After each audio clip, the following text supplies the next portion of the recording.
leaving Picardo, able to get so many extra points on that chip and get a very impressive from Pakistan. Again, the first time ever we've seen a Pakistani team here in a global finals. Can they jump way high in the leaderboard? That is going to be their main goal for today. Yeah, and it's really nice to see them not only be the first, but to be the first that's so strong as well. 4Thrive coming in, showing what they're made of, making other teams respect them. A little bit of a faltering day 1, day 2, but coming back really, really good into day 3. I'm very excited to see if they can contend that top 2 position. You've got so many storylines that are just going to be colliding in all of these matches. Possibly 6 matches, maybe way less, we'll have to see, but also MVP. Who could it be? So far, there's so many contenders at the top. You're looking at Alpha Gaming. Doc is currently leading, followed up by Reefers, which is a big surprise. Zone is currently in 4th position. There's a high chance Alpha Gaming could be taking at least 1 award at the end of today. That is true. That Sony Grand Finals MVP will be focused on towards the very end. There are some big names, 7, that could be taking that spot. Yeah, I think right now, you mentioned it, Max, top. Doc, I mean, Top actually needs to be able to improve with what we were saying earlier. Doc, with the way that he's been able to just continue to play, continue to improve on the performance, and at times, a player that would usually be the one that gets first eliminated for his squad, that's not the case anymore coming into this grand finals. He's kind of been saving the day, actually, surviving at the solo in these matches and able to get extra placement points. But as we see right now, was very, very impactful to allow them to just stay just behind Yangon Galacticos. But I think one play we were talking about quite a bit for Alpha Gaming of Gerard was Reefers. The player that's been way more silent in PMSL CSA, but he's really, just like Noctis for 4Thrive, just risen up to glory. Yeah, it's really nice to see a lot of those players that you can kind of call support players, right? They're the ones that are making the things work for those fraggers to come in and sweep the lobby. But it's so nice to see them come into their own limelight as well. You've got Reefers coming in, some really good angles, some really good hits, great shots. He's doing very, very well. He's getting into that MVP position, and that's just making Alpha Gaming that much stronger. Let's get to it then. Sandhawk is on the cards for our first game of the day. Will the Assassins come at the 2 kings at the top here for our first match? Let's head over to the commentators. The bookend map for the PMWC here live in Saudi Arabia at the Esports World Cup. We started so long ago on Sandhawk, and of course this will be the beginning of the end for these teams today. So close to that smash rule coming into effect, and as Barney Banks said down on the stage, it's gonna be Smash Sunday. There's gonna be intensity, action, blood, sweat and tears. 15 of these keys will be crash blank, and only 1 squad will walk away champions. 15 teams battling it out to dismount Yangon Galacticos from the top. The 2 kings in APG and Yangon Galacticos sitting high upon those thrones. Can those teams underneath dismount them? Like Kale says, it's a wonder here, but we'll give Sandhawk to start things off in just a short moment. No smash ruling will come effect on this first match. It's all about getting over that match point. That's what we're working with. We'll keep you up to date as things flow, as the teams start to show us what they're made of today. But all you can do, if you're watching at home or in the arena here live, give these teams your energy. Make some noise in that building and show us how excited you are for these games. We're cutting across Sandhawk directly horizontal like a slice from a katana. Which one of these teams will be sharp enough in this game to get above of that match point at 128 and take this whole tournament home? Or will we go all 6 maps today? We can only wait and see as all the teams get out the plane and situated on this match. It looks like Power and 4Thrive are not done on their duel up towards Hattin. It's been a fitting name for Power because it has been a power struggle between these 2 teams. It's happened again and again. We'll see if they actually learn and have some reservations. Obviously, the first time it was Power that pulled it off. Second game, it was 4Thrive that came out on top. And this time, they both call it quits on the adjustment drops. Smart move from Power here. They know they're in 10th place. Going to push this further. Surprisingly, 4Thrives are actually over the top of them with 68, but middle portion of these points is so interchangeable, and the interchangeability does mean massive swings in cash and glory as we head further and further up those tables. We're going to sit ourselves over towards the eastern side, which does, surprisingly, or not so surprisingly with the circle look that we've seen from them, Yangon Galacticos in a great position in Paradise Resort. A team that has proved so much in such a short space of time. Tons of talent, very exciting to watch, and I think it's been quite an amazing storyline with how obviously some of us were looking at this thinking, yeah, okay, you're kind of making it work, but is the consistency there? Is this sustainable? Is this repeatable? And I mean, all we've had from the playoffs has been a big resounding yes again and again and again.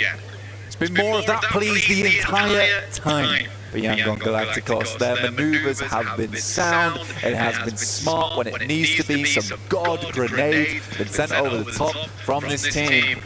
No individual player really strikes out either over on Yangon Galacticos. There has been some moments of absolute domination from some of those players in key moments, but it's a different player each time stepping up to the plate to deliver for that squad. And I think that's what makes them so great, is that the players all can perform at such a high level. No one's lagging behind on that team. Everyone's running in lockstep with one another.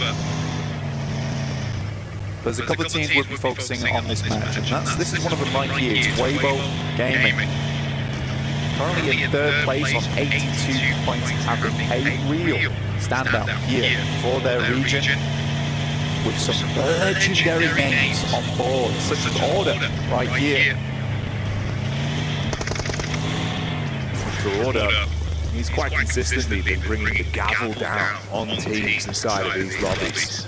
We've seen his impact time and time again, but this whole squad goes explosive like the bow that Sook likes to play with so consistently. And right now they're thrown into a clash versus Aura. First tag's good. Able to knock the opening man here into the last day of action. Takes down Jiggle, backline for No Fear. Order goes down pretty quickly as well, playing behind the stairway, but Aura's taking a sideswipe angle here. I think Team Secret starts to get slightly involved. Guy moves up, but he's in the grass, waiting like a blade of grass to stab and strike from the back. He's getting his audio cues as well. All about timing for this one. Slowly makes his move forward. The jump up from Sky might have given the game away, but the periphery wasn't spotted. He instantly engages. Angle peek as well. Good time sleeping. The bite back. It's a hefty hit. Looking for more. 33Z steps up though, will find him on a beautiful DBS shot. And Weibo, they've been taking knocks here and there, but this is a resounding success from this team. And again, it's a real fast start here for Weibo Gaming. They know that they need big elims on these matches if they hope to catch up to APG as well as Yangon Galacticos. No Fear. The opposite of his name at the minute, man. You are going to be sweating bullets. Head down. Hope to avoid being just an additional point on that markup. Like you say, they'll be grabbing those with both hands. Already some more action from the squads that are at the top. It's Alpha that are back on screen. Looking for a bit of a drive-by. A couple of establishing shots that were thrown out towards Fireflux. Weibo Gaming get themselves back up on their feet now, all four players. Alpha Gaming on our screens, down towards the southwest side. In contact with Ida probably quite soon, alongside with their Turkish brethren in Fireflux, who are just off towards the east. This is around Quarry. Not an easy position to play, honestly. Will siphon a lot of teams down towards the south side. And they'll have to break fast on either the east or the west. Yangon Galacticos, though, targeted. And why not? Give yourself extra time if you're Regnum Kaya, who've had some okay games, honestly, currently at 74 points, but they'd like to bit further up the leaderboards after such success over towards PMGO and overall from this team. They want to extend these playoffs as much as possible. They would need to climb. And like you say, that's starving out these teams from being able to get themselves into a position to win off of that smash rule. The longer the day goes on, the better. Here, opportunities could present themselves. Locks it, it's hoping to lock in with a variety of bullets, but the instant response, that was so quick. The 180 off that one, what was that? You're Regnum Kaya, you're thinking to yourself, I'm working against a reaction speed machine. That's terrifying. That would scare them. That would really scare them. It's like Regnum Kaya now realise that they need to be instantaneous on a knock. They need to get this team shot on board quickly now. because they know they can't take any of these quick stabs in the dark. If they're not successful, immediately Yangon Galacticos is going to know the position. If that's not a good litmus test of what their form's looking like today, I don't know what is. That was absolutely balmy, mate. They're wired right now. They are wired. They know it's at their fingertips. The trophy, the title, the lion's share of the prize money. Oh boy, you talk Alliance. Maybe there's a couple looking for an opportunity to pounce 4 frags and a bit of a rotate around. From the north side, going down towards the south now. We'll see if they just wrap around. Yangon Galacticos actually sets themselves up nicely on this eastern edge. There's a very, very good area of escape here for them. The circle will center up on the eastern island, giving both Regenkai and Yangon Galacticos a nice springboard here from Paradise Resort. Both riders are going to make their way down though. Looks like they're heading towards the southern arena here, just on the northern precipice of Paradise Resort. In the meantime, Alter Ego, who we spoke about a lot, not so much in this game so far, as we were focused over towards Weibo and APG slightly earlier, but another team in 4th place, 78 points. They're slightly further away, but they are the top of the middle of the pack, I would say, in terms of point scoring.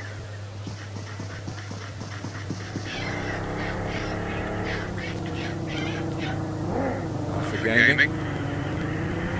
Move bit by bit here. Quick scan from Doc up on the elevated angle to see if he can catch whiff of anyone's positions and get a read on this. Alter Ego not far out, just over towards boot camp. That's a weird one for us as well, Jackie. The announcement from James Yang earlier, this is likely the final ever Sandhawk will cast. Kind of crazy, man. It's always a fun map. Provides some very interesting games. But hey, Rondo's looking exciting. That it is. So we'll make the most of this one. I know it's not any secret, as I say multiple times, especially the audience at home, that Sandhawk has always been one of my favorite maps and holds a special place in my heart, the chaotic action. And that's what I'm looking for towards the end of this map. To look to secure those match points for certain teams towards the top to set themselves up nicely, to tee themselves off into match 2 and 3.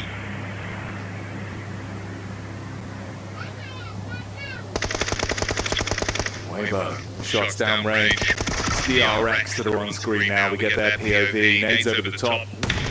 Nice, so good. Right on top of water, and look at the follow-up. The downtime on that is pinpoint. Great communication to get that opening conversion instantly blank. No opportunity to reply. Yeah, Order wasn't getting away from that no matter what. Even if he tried to crawl inside the rock, those nades would have still done the trick.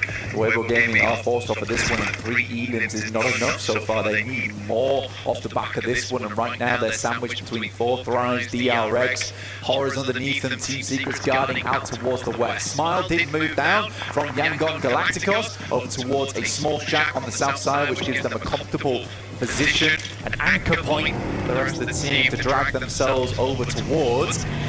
But Weibo, they lose Order, they lose Suk. 2 very prominent players on the team are now down. He and 33Z will now need to move off. This is not the game they wanted to start off things with, and like we said, there were so many teams around them.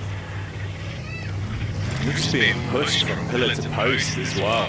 There's 4 Thrives that found the stab to the second player, with Suk being taken out of the commission. They try to bail on it. Secret catch vision, fire shots their way, soften them up, and ahead of them it's Alter Ego. So no matter where you go, you are terrified at this point. Next circle coming in fairly shortly now over towards stage 3. We'll see where this bad boy ends up, because I think a lot of teams would prefer not to go down towards Quarry side, where either the arena as well as Fireflux currently are placed. Much easier prospects over towards this area of the map. A lot of nice little bits of high ground to play around outside of boot camp. APG currently just guarding though for Thunder Talks, who are coming in from that western side. Falcons haven't found a home. Still in the blue, down towards Cave. They have to wait things out. There's a lot of teams that move through Camp Charlie. looks like we're getting some Rondo gameplay early, because those bird cages are going to be startled when they make their move over towards the zone. Nonching Red Force ready for the clash, but we're already thrown into one.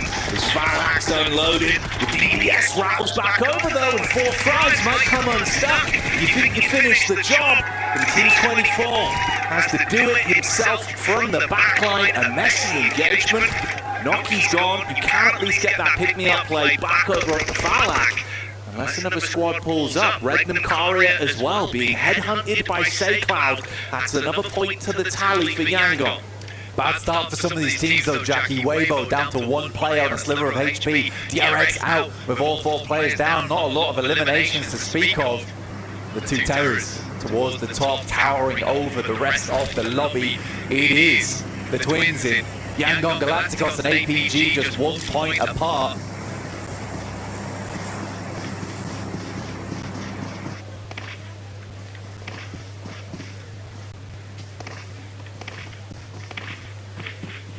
You can feel a bit of a different air with how these teams were approaching it today as well. The importance on each of these points. For Yangon, the path ahead of them could be found with resistance with power. A team that have been no strangers to picking up big elimination games here on Sandhawk.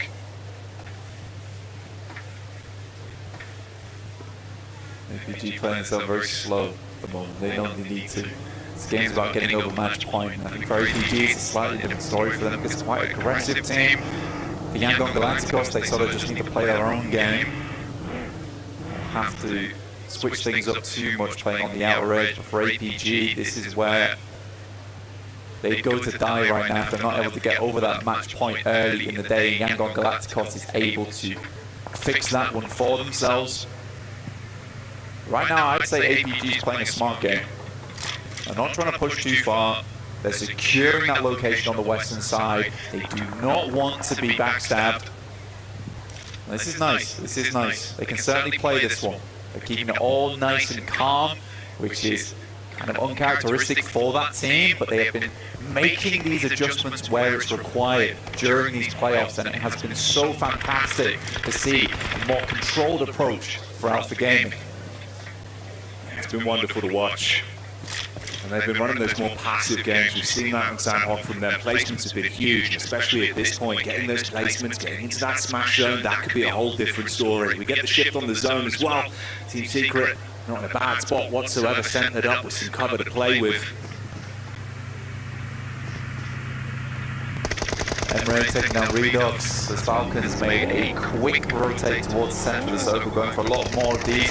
Recently, APG trying to move through the circle. This is slightly late. They cleared the western side, but they were bold on their push for uphill towards the east. Zhor's already down. Reefus has knocked out the vehicle.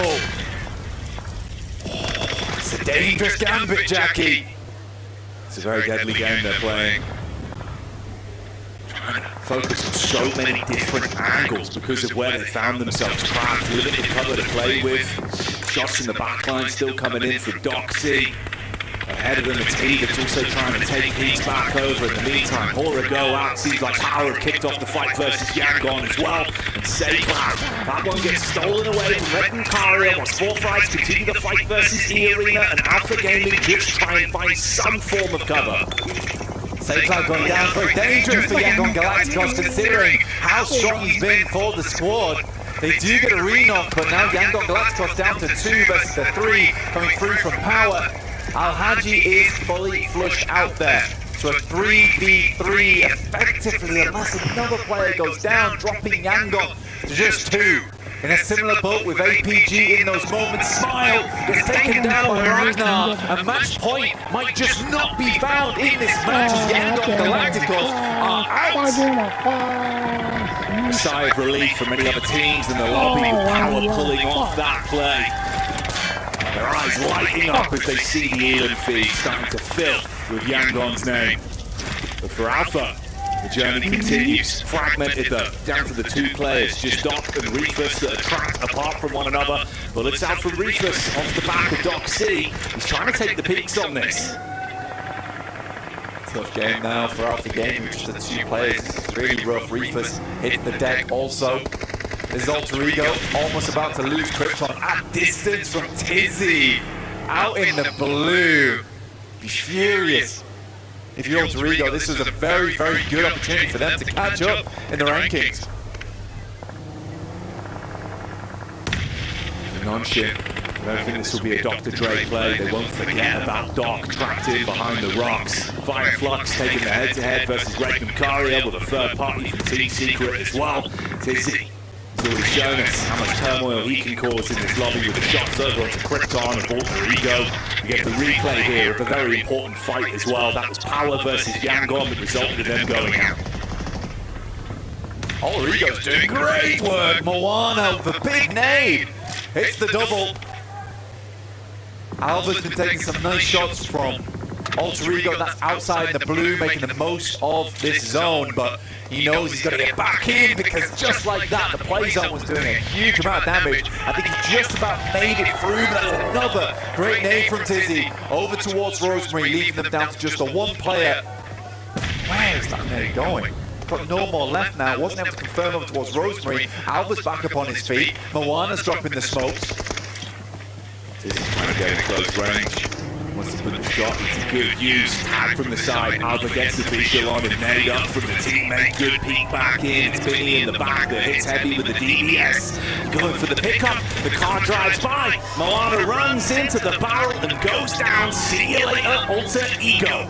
Almost all of our big-ticket teams are down now. Regnum Caria, DRX, Alter Ego, Weibo. But it's Alpha Gaming, surprisingly getting Reefers back up on their feet. This game's not done yet for this squad. Seems like they smell blood in the water off the fight from Alter Ego. The bounce on the nade. That one's going to arc you back up and get you a little bit clammy in the hands. Reefers has 4 nades of his own to reply with. Cast one in close. Binny rocks over. They can play off one another. That's the manpower advantage they have. And Reefers, he's on an island. The nade bouncing over the top as well. Reply with the molly to force him out of position. He's being burnt, cooked in position. They just need to get close to finish it. Gets tagged by the flames as well, and that will be Reefers going down here. Now just Doc, the big man himself. 27 elims during the playoffs. It is a massive result for a singular player here. Can he hold his own? At least get himself some more points going into the next match to make that match point slightly easier for Yangon Galacticos. It's 8 that they need to breach in our first angle of the day. And Doc's out, and it's Power of all the teams to make it happen. Making these games interesting, taking down both Yangon and APG, the Giant Slayers. Heavy is the hand from Power today. They are running through these teams. They take the fight to 4 frags for distance as well. Confidence to split. It's easy that was able to strip Falak out of the competition. 4 frags, not doing too badly on this match. 9 eliminations. Good result for them. Nice shot through from IQ. Once again over towards Easy, being left behind as Vahedon has to wrap back round again to wrap Vahedon with bandages. Get Easy back up on his feet as quickly as possible because this blue is starting to push in and it hits hard. Might be both of them going down, in fact, but he is very lucky to get out of there as quickly as he did. Had me scared, man. The drive through the blue, the wide turning circle. The play zone still going to nip at the heels of Easy as well, so it's starting to go south for Power bit by bit. 4 frags taken to pieces as well. Team Secret engage on top of them. On Shin Red Falls, just watching. Biding their time. You've got the 2-player push-up close towards the Falcons that are catching whiff of this. Forward mouth. Deadly duo here, the IGL. And the slayer of squads, Koa himself. Good nade up from Zizzy. More Molotovs thrown through, just delaying what Falcons can do here. The blue's going to force them out into an unfavourable engagement between them. There's a car coming in. Team Secret having a bit of a scout on that one to see if they want to commit to it. Tizzy on the peak up, only able to grab one. The boa constrictor himself poises. Hits back. Oh, straight into the nade. And goodbye, Falcons. As Team Secret shut them down. Power are still in play, but of course it's only that duo that remains alive right now. Team Secret whispering death in the ears of these other teams. And there you go to the top, it looks to go fairly long, bounces over the top, a huge amount of damage off the back of that one. No team is inside the circle. Nongshim Red Force taking his time to move out towards the south side and get some big angles. Another nade up towards the backside of Power there should be going down now. Ragnar attempts to deny the point, but it's slightly late. Team Secret up against Nongshim, a 3v3. Wide open sight lines to work with. Zizzy realizes he's got to get up close and provide some cover for himself, but it's an instant connection. First man falls, leaving only two. They can't play to get him back up. They've got to focus on the crosshairs instead. That will be Nongshim Red Force taking the first chicken dinner of the day. What a fantastic result for them. I mean, to be quite frank, from their region, Nongshim Red Force plays extremely strange throughout this entire tournament. It's a whole different style because we're used to very defensive kind of plays from that region overall. But Nongshim Red Force shows us a completely different, deadly, angry side from that team. We've seen them running headfirst into danger time and time again. This is another one of these games where they come out swinging. Exciting stuff though, with Power causing that struggle in the lobby, taking the fight to the teams that are so close to that point barrier and making it uncomfortable, giving other squads a chance now. They're just putting a target on their back. Oh yeah, Power's made some very powerful enemies in this game. But I don't think they'll be stopping anytime soon. I like that they're just playing these games out with not a care in the world. They just want more points on board. But the same can be said for a lot more teams. Getting towards their angle. No team on match point just yet.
Cybertron's future is near.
Position, if I'm not mistaken, with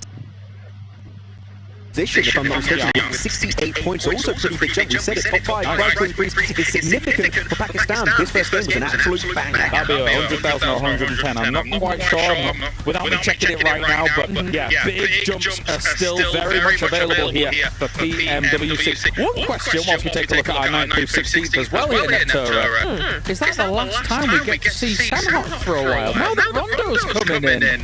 I'm so sad. Hey, it was a great Sandhawk to end on. Hey, yo. I prefer Rondo. No, it was a good one to end on. I think it was a really nice Sandhawk to end on, yeah. The thing I want to mention, though, just very quickly, is that if I was APG, if I was Yangon after that game, I would be concerned because those 4th to, 3rd to 6th teams all placed there, they were the ones who stepped up massively in this game. 4th Rise, WBG were there. You had Nongchin Red Force as well, right? All those teams right behind starting to step up. What do we see in Erangel? Well, let's look at it. Well, let's see who's been able to perform so far. Yangon Galacticos up at number 1 here for our Erangel so far. Weibo, though, Max, you've had your eyes on them to be able to do something? Oh yeah, their angles have been so good, but they just get a little bit too hyper-focused on specific fights. If they can see the bigger picture, possibly here they can try and rise up to the occasion, actually start breaching that top 2 position. The price point increase will also be quite significant getting into that top 2, but Weibo, I said it earlier, since we love you with the explosive bow. Maybe it's time for the S12K. Maybe that change of weapon can actually give them an opportunity to have even more team fighting capabilities to rise up in the leaderboards.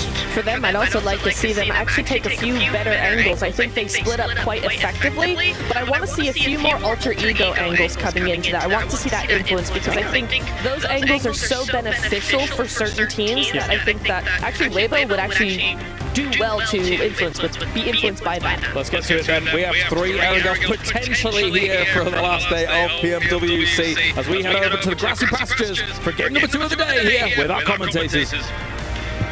Thank you very much.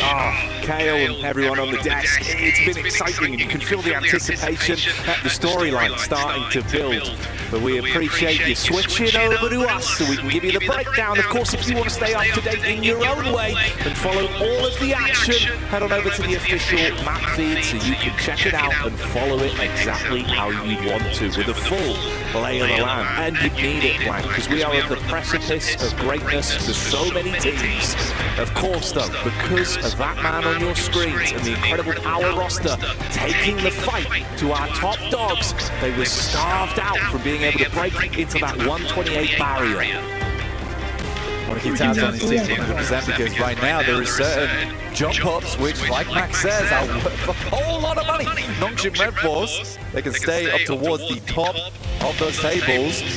Might have just salvaged their performance here in the playoffs. They very well might. But it's time once again. Glue your eyes to your screen, strap yourself in with those seatbelts that you're going to need, and keep your arms inside of this vehicle at all times as we're going back in to those beautiful lush pastures that come before us.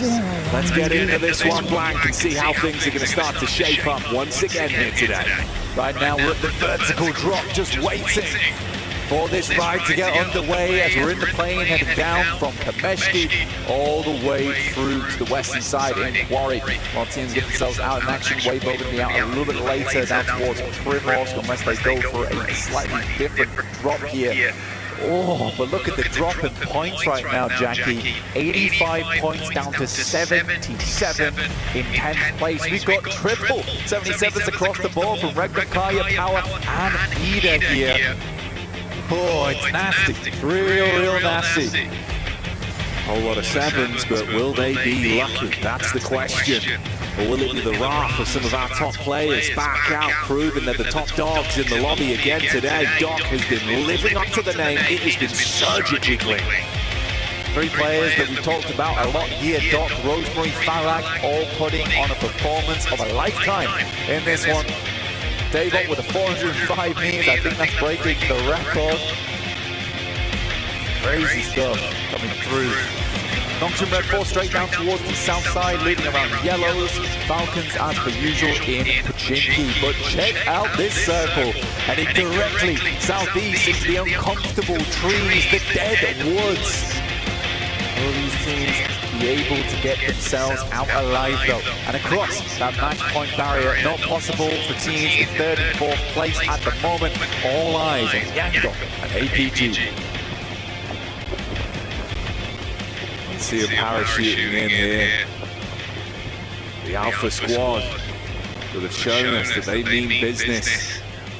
An uncomfortable rotate for them back on Sandhawk that resulted in a fragmentation of that team blank. Start down just to Doc before they were taken out of the runnings. But a comfortable rotate here actually. They can head down towards Sosnovka military base. They're fully committed to this one. I think that maybe in different times they wouldn't go for it. 4 Thrives are at their back though, so they need to get a move on, get sprinting at the moment, but they can get down towards Sosnovka, they can make a comfortable rotate over towards that eastern bridge. We'll see if anyone tries to hold them out, but likely Thunder Talks are going to hold in Milter. Some nice shots over towards top. He does have to drop down, takes a bit of damage from that leap as well. This is a slightly sad start, but it should get better, unless 4 Thrives tries to get involved in this one. Be a risky maneuver for them to full commit, full stand, hop behind the wheel, put the pedal to the metal and chase them down. But they're still raining out shots. IQ is the tool for the job as well. QSS, not the best weapon in the world, but when you've got no vest, no helmet, it will hurt and comes pre-installed with that scope.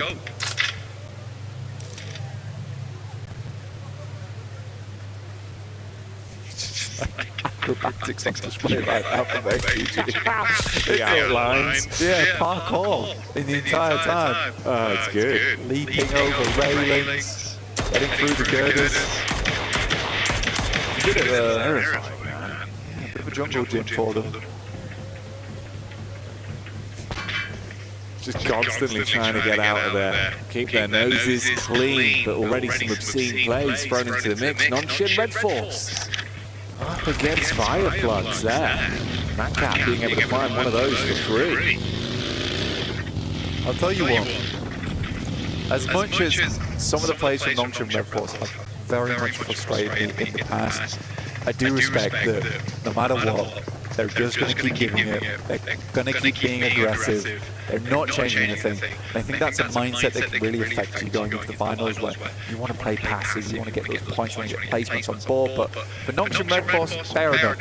Some of these engagements, some of these fights, you're going to mess up, you're going to do something a little insane, but here in the playoffs, I welcome a bit of insanity. Now's the time to pull it out. This was the opening knock onto Doc C. From distance, Macap being able to spot onto that one, restricted. Alter Ego as well.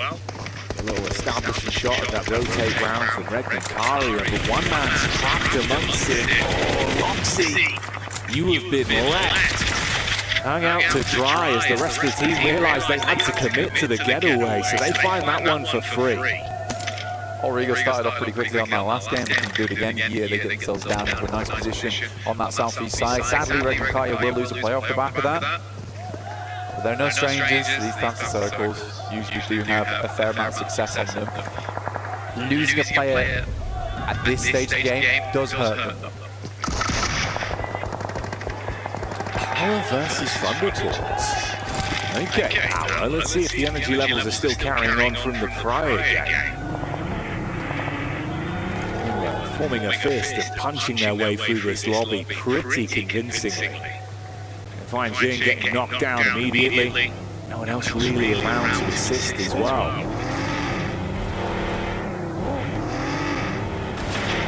Power pushing up. This is not a bad spot for Power either. They can play this. Magnus Kaya do move up. Bumper cars in play, Easy's attempting to get out of there, bullets raining on the vehicle, but not quite hitting their mark. I'm surprised he was actually able to get out there so confidently. You've just crashed straight into him, no follow-up from it. He gets away, and obviously for Redmond Gary, a disadvantaged fight. That would have at least been an equalization in the battle of attrition. If they took down Easy, it would have been a 3 versus 3.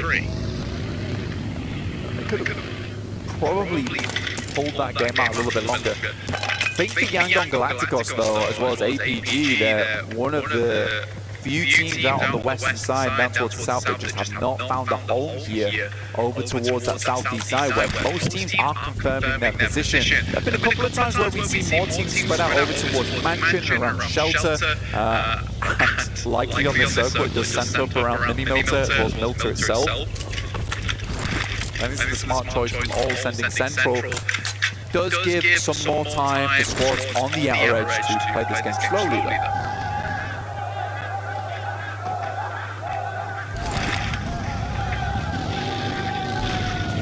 Back on the screen here as well.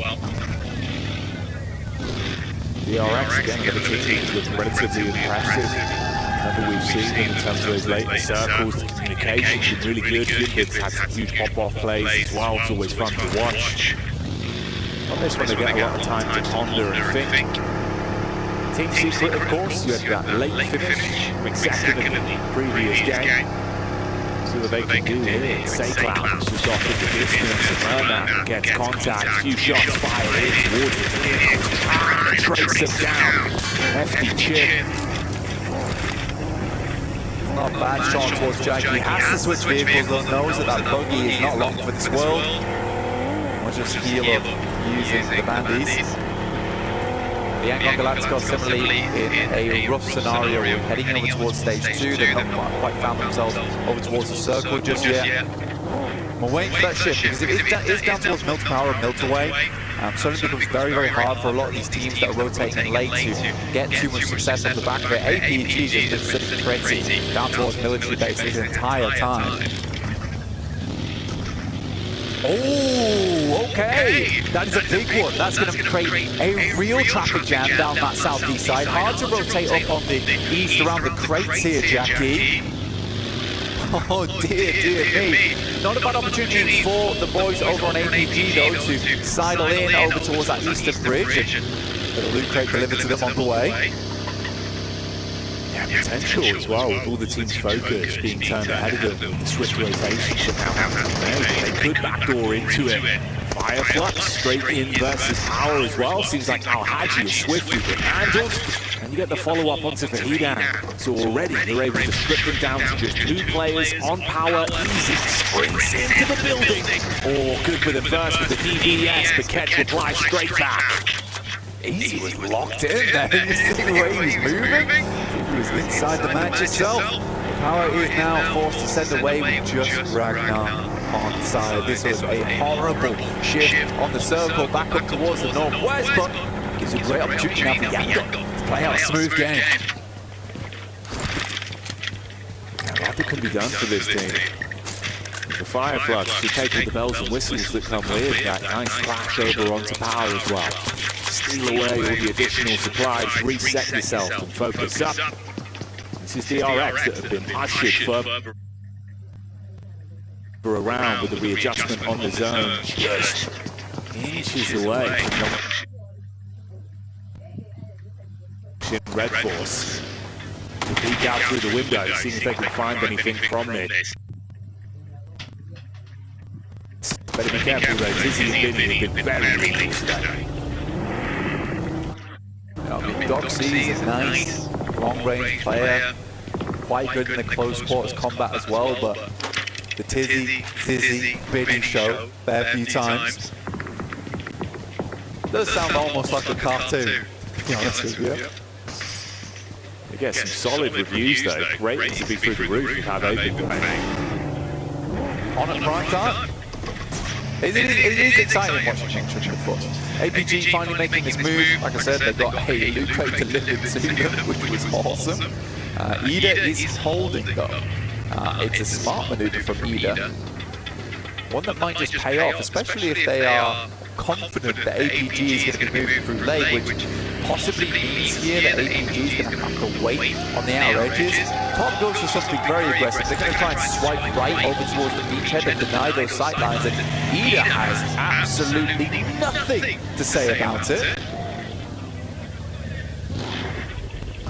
Looked like they were clued into the situation. We're going to hold this in a nice crossfire, but instead you kind of leave one man out.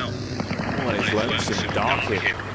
Just to jump in the back of the buggy and try and make a quick getaway from it, link up with the rest of the squads. They're not at a disadvantage. You get over the bridge, back onto the mainland now. Back over towards the east. Prison, as well as Shelter. Limited cover in some of these areas. Prison does set yourself up nicely up towards the rocky outcrops and the high ground, but no one's really sending into Prison unless it's a absolute desperate maneuver. That cuts out a little bit of playing space. I can't imagine we're going to have 16 teams going into Zone 4 though. Some of these start to change soon. Top.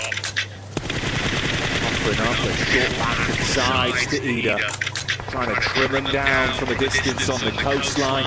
Meanwhile, DRX thrown into a third-person fight as well there versus Fireflux.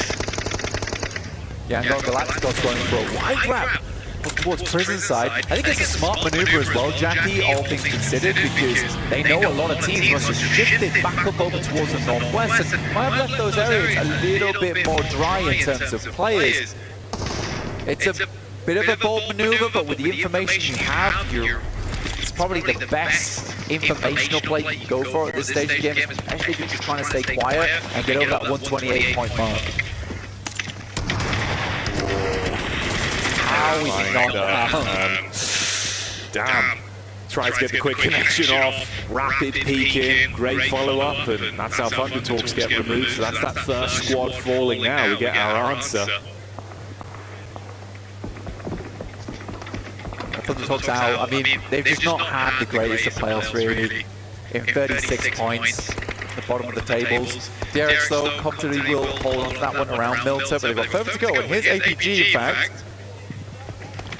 Looking to get the toothpick out, clean out the remainder of the RX inside of Milton. If they can do that, they will control nicely down towards the south edge, and they know that the RX has been forced in an uncomfortable spot now.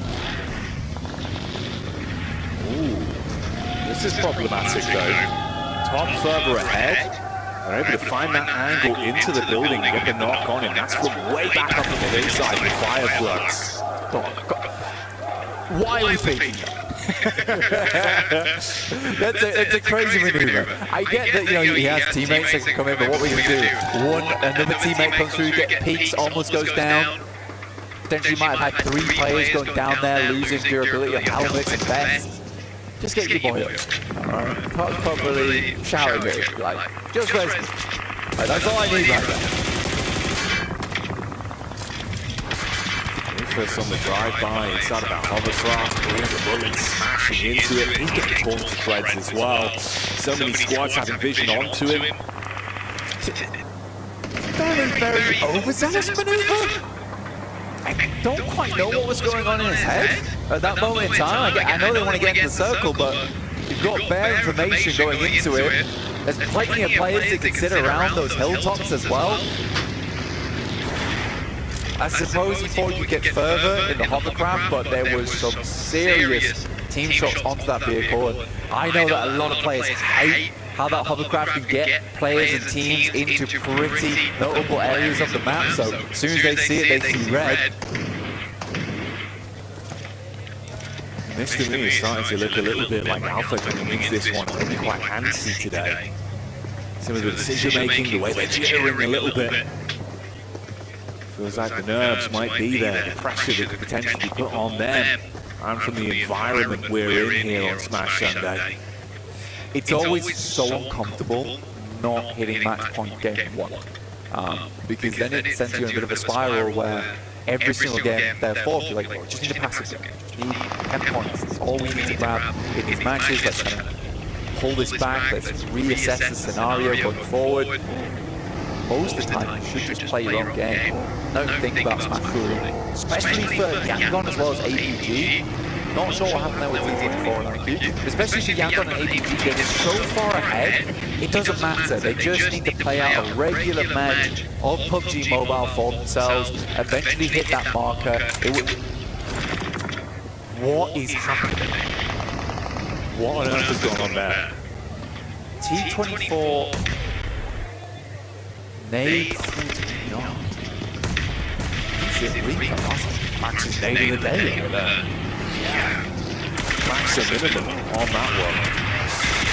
We'll forget about that. Focus up on this. Nonchalant Red Force versus Fireflies. Throwing out fists inside of the building. Close quarters engagements with that third party of DRX trying to get a look in as well and see if they can snatch points from this. We do lose out on Scarface. Madcap goes down, so the Fireflies cleaned out on this one. Alter Ego with the read over on the side. It's Krypton. It's quick to the hit. So with Hyundai falling, DRX starting to lose some manpower as well. Yeah, more shots going through. Great rotate from APG, by the way. They saw this fight break out between DRX, Nonchalant Red Force, and Fireflux. That was their direct competition on that north side. They used that moment to swing round to the west. So I really enjoyed that coming through from APG. Don't even want to think about what happened in the fourth Rise camp. I think they're quite frustrated with what just occurred. Yeah, there's a comedy of errors that you'll be very quickly clambering to forget.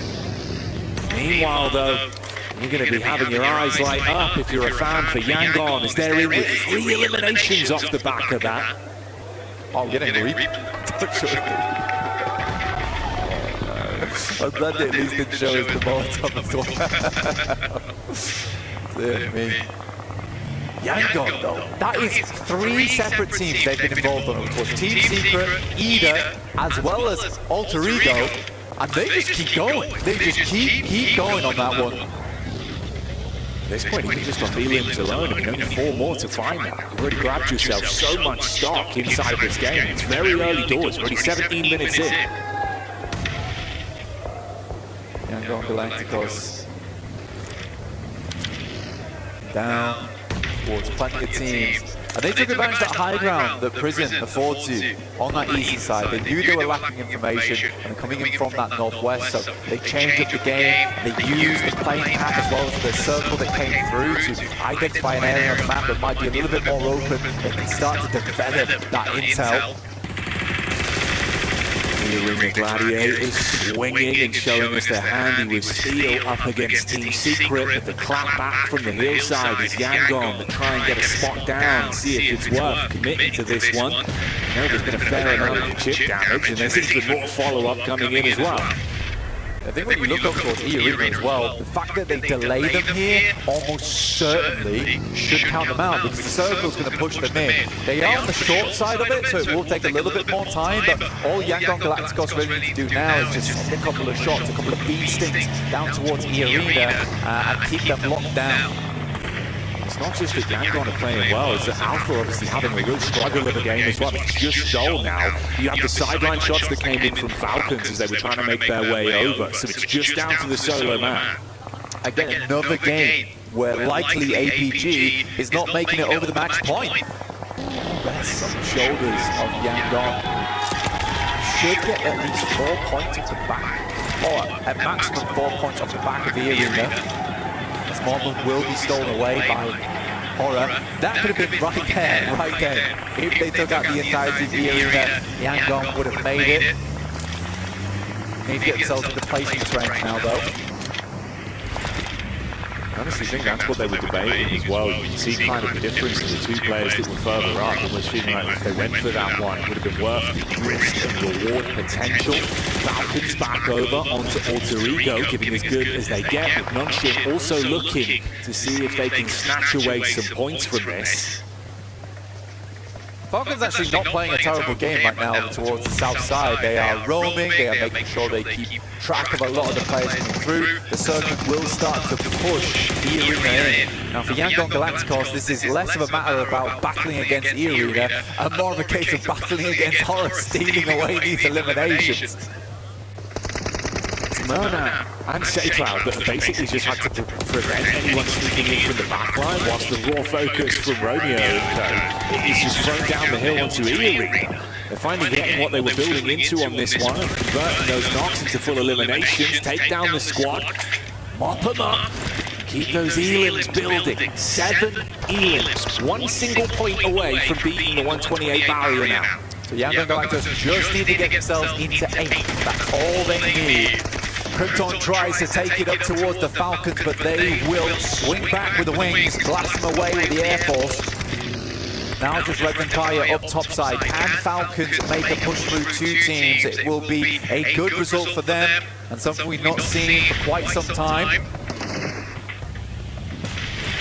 So many nades from Toshbik. Had to give up the cover he had to play with. See if he can get an angle. Ooh. If you got the shot back over, it's that backline with Narvalo and Koa.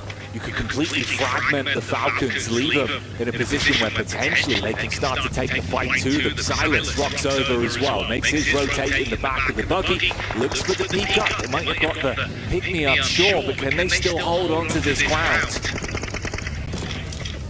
Falcons go towards Silas, he's back straight back in towards the buggy, hits the deck. Smile with 4 elims on the side of Yangon Galacticos and looking not to let that kind of pace let up anytime soon.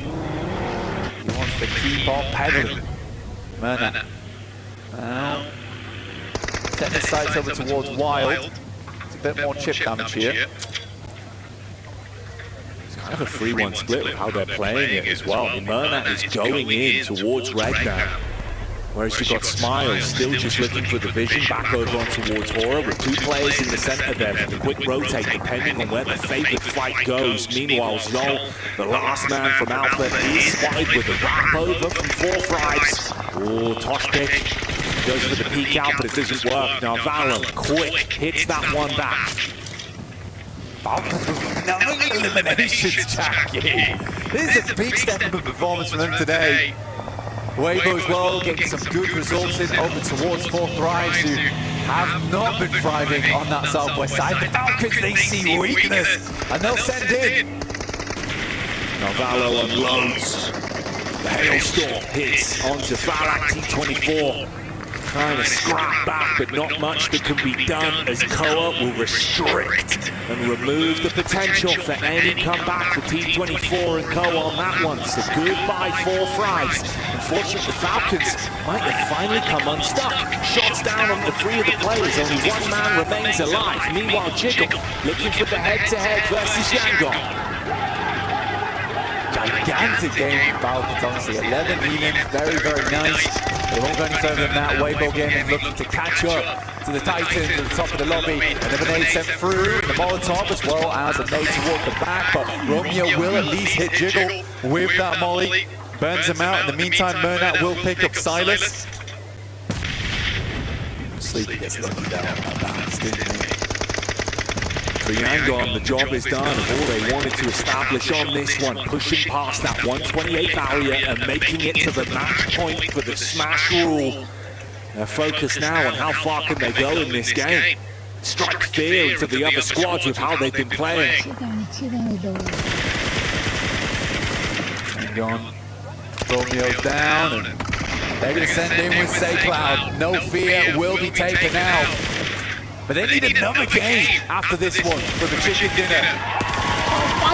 Sky though, from Horror, putting the work, Weibo still holding on that south side, Jackie. Good shot from Sky.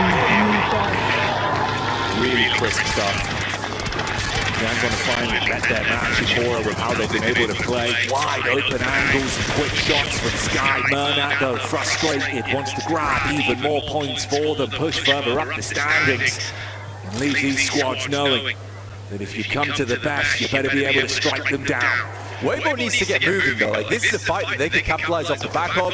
Yangon needs to push up the hill, and Weibo's had no influence here. Order finally looks over. S.A.I. is down, and the boys want to move over towards his way. He's gathering as much information as possible. Now the big weapons in the back pocket, looks to put the hurt in. Ragnar with an off angle towards the back. Order jump spot. S.A.I. still down. Might have just not seen him there. They've got so much utility to work with here as well. Position to provide themselves and let the sidelines get those smokes down. Nades for the engage as well.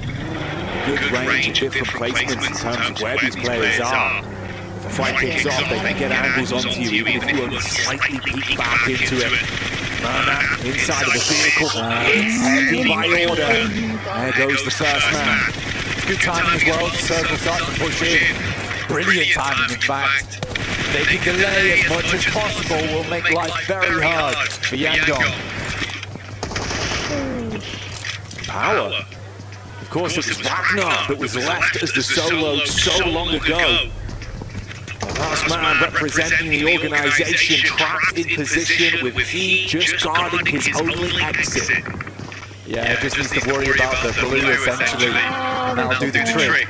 And Weibo can set their sights completely over towards Yangdong Galacticos. They have a man advantage, but positioning is not great for them. Nice S.A.I to keep himself alive. He dived in behind the tree in the loot crate. There's a nade. He's been cast towards his position, but he's topped himself back up. The heal comes through in the nick of time. Meanwhile, the shots uphill are good for damage, but the knock is confirmed onto S.A.I. Really important knock there coming through from he on his side swipe. Murnak tries to make his way across. A very important game not only for Yangdong Galacticos, but also Weibo. 91 points. If they win this game, they'll shoot themselves up towards the century mark, over into the 100, set themselves up for later on in the day. So much riding on this for that team. They've been singing the praises of order. Him and he are a lethal unit. Winning that knock that came over onto Romeo as well. They've got a great advantage into this one. That's the full confirmation. Burn them down to just 2 players. Still, so much utility left to work with. That's been a difference maker for this team. Smart plays it, very easy, takes down Murnak. Slowly pushing up, the number goes down. And Weibo will find themselves the second chicken dinner of the day. With a bit of storyline, with Yangdong Galacticos, they have crossed the line. That match point smash rule coming into effect. That's what they were hoping for on this outing. And Weibo, it is huge for them, like you said. The difference of being able to vacuum up these points, put themselves into a position where if they keep playing stalwart throughout this day, they can have a chance at the title.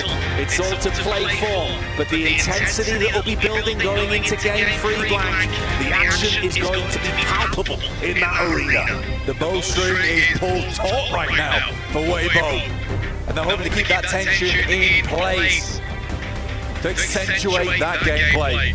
You look towards this team, they're pretty strong, but I think Yangdong probably quite happy with this chicken dinner. Feels bad. Let's wait for the third match today over Angle. In the meantime, we had to go back over to the desk.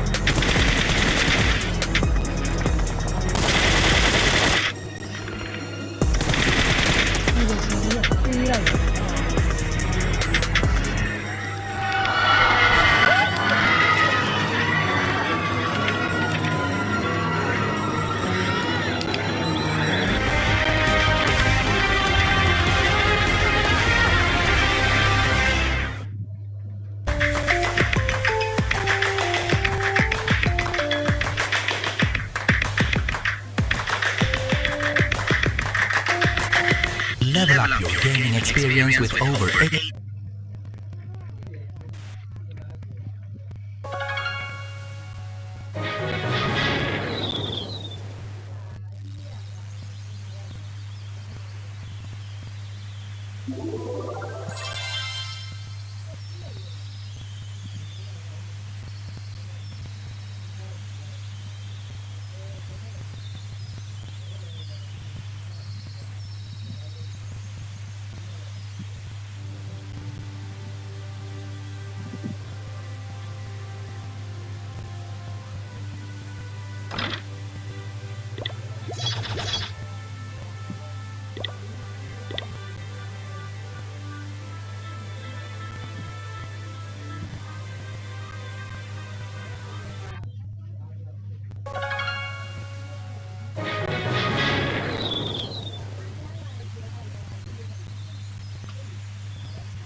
They're cool. It's time to go to the commentators here for our next Erangel of the day.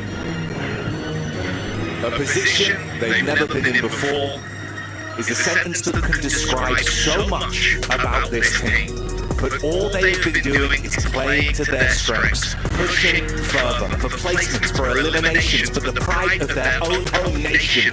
This team has shown that age and experience does not matter.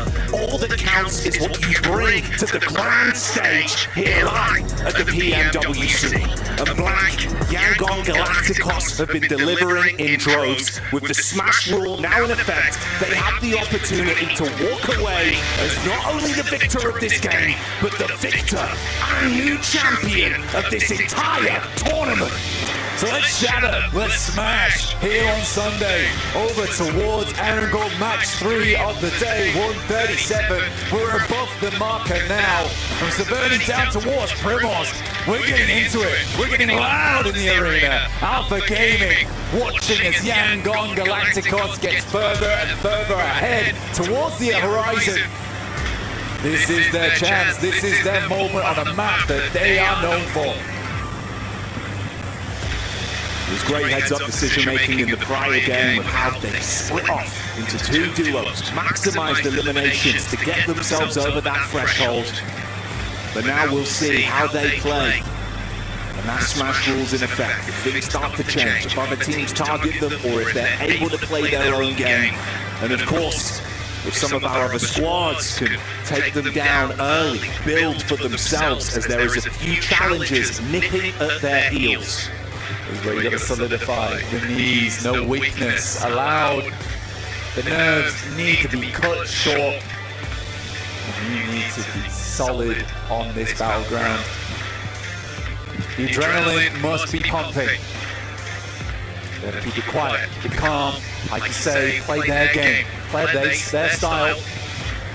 Out on the edge, certainly will be living on the edge for Yangon Galacticos. Over towards South George at the moment, a very, very central circle. It's anyone's game.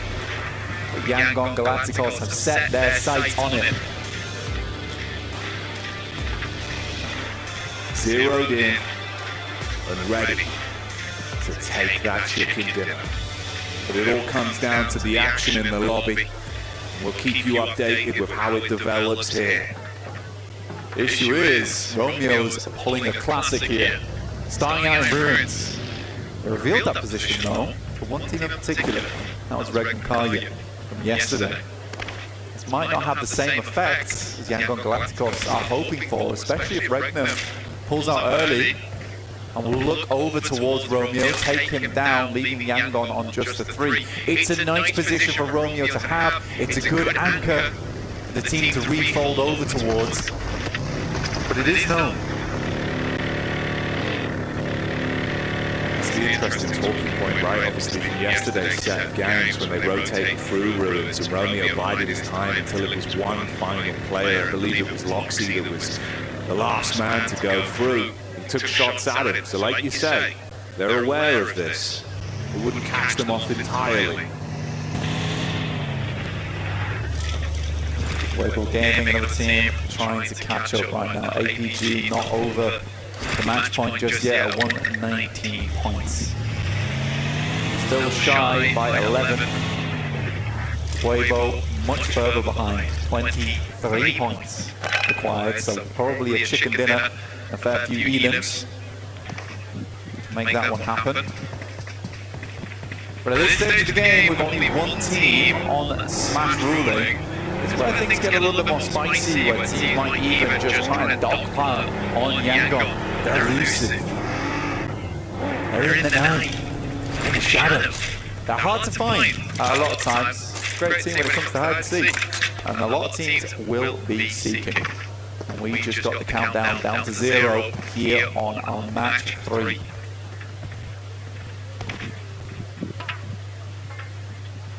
For Power today, seeking fights has been something they are no strangers to whatsoever. Feels like they have been throwing carnage at so many teams, causing issues for some of our top squads. very central position right now up against some other teams that love an early scrap. We'll see if they can find an opportunity for Joker. Maybe there's an opportunity just over this ridge, down on his belly right now, looking for the sight line with the Orc to play with. 6 sets as well, so he's got the distance, he's got the range. S.A.I sends out, leaving just one player behind. Smile already rotated back across to Romeo. Mernat's still looting, but might just be a casualty for Yangon. Finally gets in the buggy, and by the time Joker is moving out, he may just be long Yangon.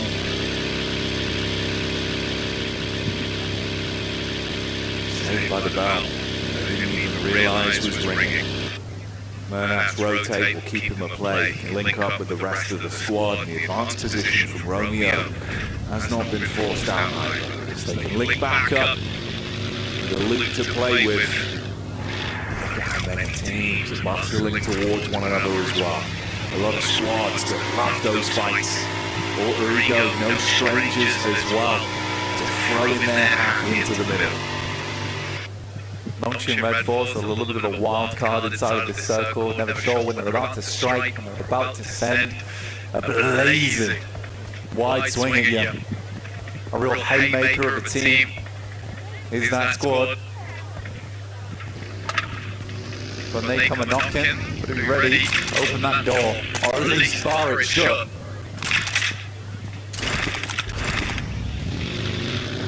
The barricade would be preferable.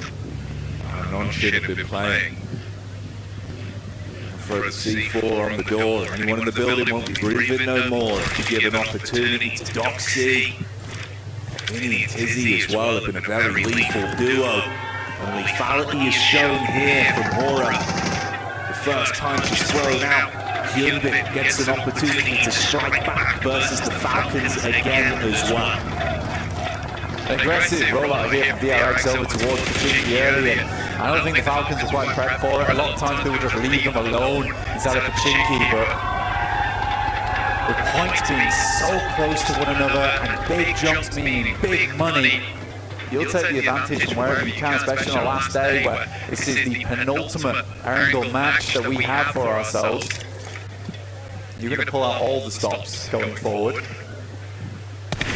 See Yangon on our screens, the pitcher and pitcher, can see how focused these players are.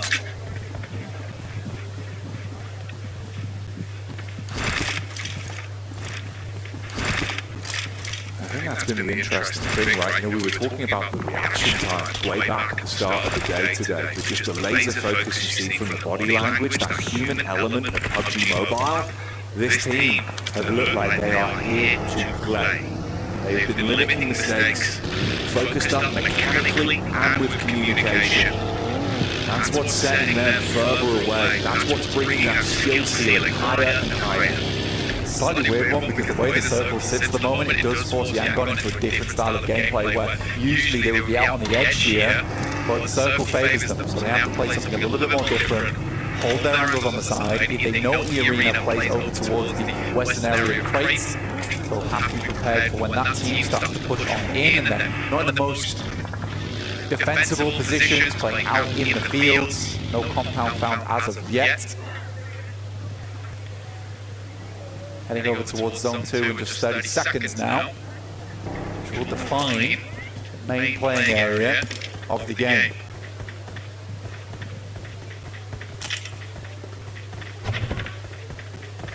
Sitting obviously, the Joker was the man that was looking for an opening knock over onto Yangon with the crap that the arena had sprung upon them in the previous matchup.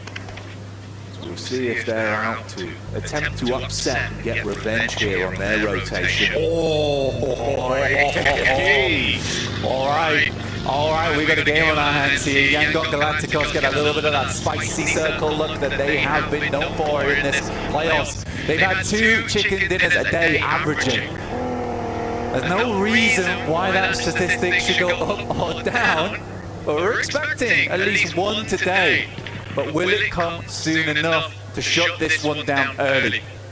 Have to wait for that. Murna finding Ralph on the rotate. Falcons now down to 2, and Yangon further solidify their position out in the open. I think it's Murna must be so frustrating as well. Feels like he's always buzzing around, stinging at all these squads in the lobby. Quick reaction times. It's been hard to hold him back. And immediately Falcons realise we don't want to mess with the beast. The boys on Yangon obviously playing out here. There's been options for more loot, so absolutely dropping that smoke to secure some more of that utility on side. Here's APG down towards the southern edge around the hay bales. Chasing up towards Nongchin Red Force. APG probably one of the only other aggressive teams that match Nongchin Red Force. T24 finding power. Falcons again down to just 1. Topsy-turvy day, 4-4 fries. A couple of uncontested eliminations there will at least get them perked up into this game. Weibo on screens. Zook, a human explosive bow that has been ripping and tearing. This is again another talented squad that we've got here. It's in third place right now, 105 points to play with for them. Weibo went fairly central on this one, almost immediately. Not really stopped at all on this push either. A lot of other teams concerned with their placement, with their points. It's a hidden blessing really, where most teams are just looking to get towards that end game because they know that even 3 or 4 placement points could be the difference between tens of thousands of dollars here at the PMWC. So Weibo was able to send in towards that center area of the map with little to no contest.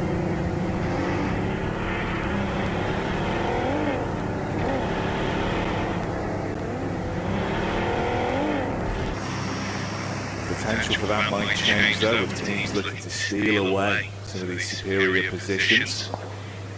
So the arena will slowly move forward. Of course, just Redux that's left for Falcons as well. That's Solo, the only one that remains alive. Circle about to shrink. See where it heads. It heads back towards Ruins. Yangon Galacticos know roughly that position is okay to play in. They may just send back that way. This Regnum Kaya moving out from Sunken down towards the southwest, which might be a deadly team to come up against. The talk sending directly from that south side, as are DRX, and it starts to get a little bit crowded inside of this circle here, Jackie. Spaces at a premium. Shoulder to shoulder gameplay between these squads. Rigo taking pot shots over towards Alpha. Meanwhile, Regnum Karia on the drive-by, seeing power all on top of one another. Doc on his own, a little bit of backup now to play with. The buddy system in effect. They take the opening shots towards power and have them pinned. Team Super able to get across from the rivers on that north side, down towards Ruins. Bad play there, APG taking down Krypton from Alter Ego, not quite flushed out just yet though, and this is a three-way engagement between teams that are not out of the circle yet. There's a shot from Redox over towards Wild, in fact, and Frankie will happily pick up that elimination, dropping Regnum Kaya down to 3 and a rollout from Sunken, which, to be honest, they had a lot of real estate to work with.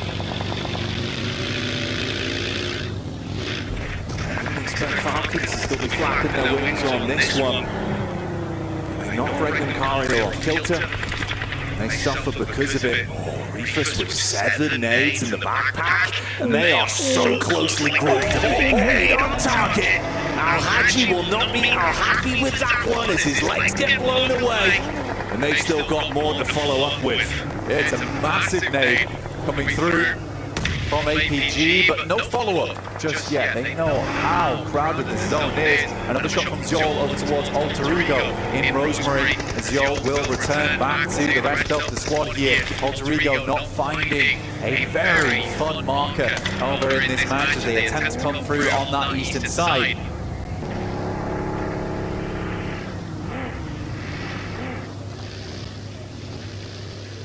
Red Force down towards the southwest side of Gatka at the moment in the field. Yangon Galacticos currently holding a, let's say, a 2-2 split at the moment. Players down towards the south side watching the roads. Romeo inside a compound on the north. Looks like they are going to regroup on top of it now, though, as Loxley starts to get a little bit closer over towards Power. Inch close at the minute. Nades on top. Again, the follow-up explosions are good to try and restrict Power. But that one does more than just chip damage. The whole roster getting hit heavy by the mortar strike from Alpha. And even Loxley realizes he wants nothing to deal with this. Tries to get away whilst they crash in to clean up onto the down squad. Shots are clean. Even Max Man would agree that some of the arcs on those nades were better than arcs from One Piece. Unfortunately, APG fall fairly quickly afterwards as Regnum Kaya continue to put on the pain. They're going to try and get themselves back upon their feet. A bit of triage coming through from Reefus.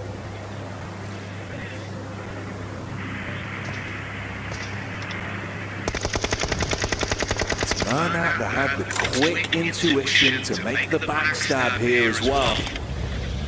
Good tag, bit of an opening knock to give him some room to play with, but do they want to run the risk of over-egging the pudding on this one? Letting the infighting continue between Regnum Karya and Alpha. It only benefits them at the minute. Yangon Galacticos can cleanly clear out both teams of Regnum Karya and APG. It's a massive result for them. Moana even getting involved alongside with Albert from Alter Ego, who are still up and kicking, and a massive long-range shot over towards Loxley makes Regnum Karya all the more uncomfortable, and another nade over the top will do the justice from APG. Good stealaways from Moana and Alpha. Even with this trial and tribulation of a fight that they've had going on for quite some time, they're able to keep all four players alive, and you can see that they're taking the fight to these other squads now. The DRX pulling up. Oh, the rear arrives and instantly hits from the sidelines. Goodbye, Reefus. Top 9 in an uncomfortable position. Murnat could even peek over the top, but looks like he can send back up towards the rest of the team, realizing that things are about to look not so pretty on the eastern side of the map. Nades on target. Good connections here. Softening up DRX. Been huge from Alpha, but they're about to be crashed on, up close and personal. If they can handle DRX, they can push themselves up towards that match point. End of the smash zone, alongside Yangon. Doc, good with the moves, hits the first, but look who's here. It's Murnat, peeking in over the ridge, looking to clean up on this one. As DRX go down, they are handled by Alpha, but the nades are still rolling on through. And APG will hit match point on this game, prepping themselves for the next. If Yangon cannot finish this one out, nades on the top, it's a long one over towards top, and it hits pretty.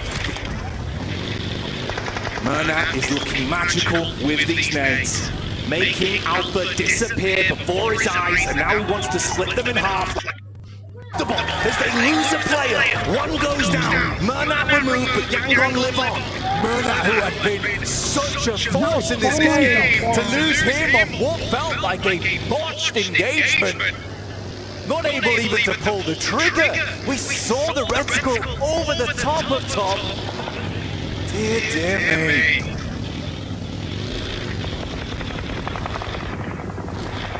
Yangon instantly on the move.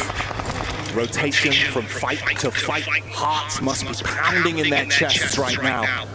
It's T24. The four Frieds representative trapped just apart from the Alter Ego duo and that last man, Redox, that's been causing curveballs for some of our teams here as a solo. Redox is not slowed down inside of ruins. The area around him broken and fragmented. Redox's spirit unharmed. Romeo, another nade over the top of T24, and it is on target, surprisingly.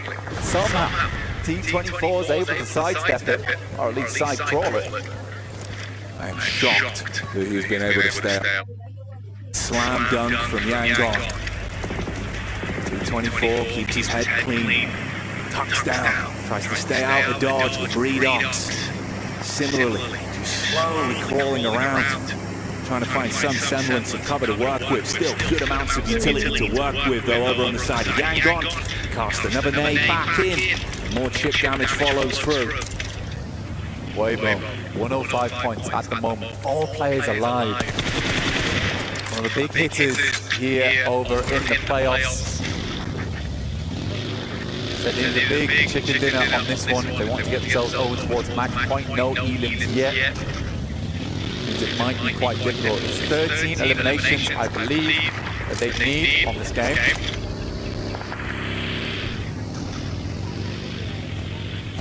There is never a second where Yangon are not looking for the next opportunity to fight. Oh my, fire flux. Seems like the fire's going to be going out off the damage done from Yangon, but they at least reply for a single knock back onto them. It's S.A.I with very little HP to play with here. He goes down. They lose another man, down to just a duo now. Romeo and Smile is all that remains for the team. Trying to clear out as much of the southeast side. I think they understood that as soon as they took down APG, they lost one of their key players in Murnat. Looking for some more eliminations on this game. It will be hard to win this one with just the 2 players. Weibo, so formidable, down towards that south side, not to mention Thunder Talks and Arena. Still living at large, slightly gone down to previous players.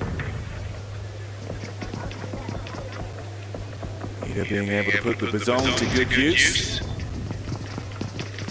A bit of a push-up on the reshuffle round here, still looking to confirm onto T24. Obviously his position was compromised quite some time ago. Smile could lose his teeth off the back of that, and there's other squads that could dive onto you the second they see weakness here. Smile's got to move forward, man. Drops the smokes. The Blues pushing him in. Shots coming through, I imagine, from Alter Ego. Still in ruins. Yangon on just the 1. Will finally take down Redox. Just 1 man alive now. And Romeo. Not a love story on this game. There's been plenty of bouts between these teams. Zol, 6 Edens on this match. I mean, out the game. Put a real result here. Move up. T24 in position to actually backstab onto that, cause some issues. That's when you can still take the fight if you're Romeo in a spot like this. And remember, it's not just about trying to close it out with the smash rule. He could still just look to gain additional points for the side, make the differential even further. They could just win it on the long con. Even if it goes all the way to game 6, as long as they're in that top spot, they're going to be happy and walk away crowned. Yeah, the big thing here is that Yangon just really hasn't changed. They're placed down, and Yangon will go out. No chance at chicken dinner. Surprise one at that with the 1 player as we play on. But Weibo, they're looking for as many points as possible. A truly gigantic game needed. But they're in good position to make it happen. Saw the frustration as well, how focused Romeo was. The slam of the fist down onto the desk, but the brawl in the lobby continues. Alva could not withstand the might of T24. 4 frags, even when it's just a solo, they cause issues. Ida being hit heavy as well, thinning the herd now. Arena looking up, Weibo took a big hit there up towards He, not quite down just yet though, but he's on life support. Control this ridge side. Arena do not have to move as of yet though, but it's Weibo who would love to control this round.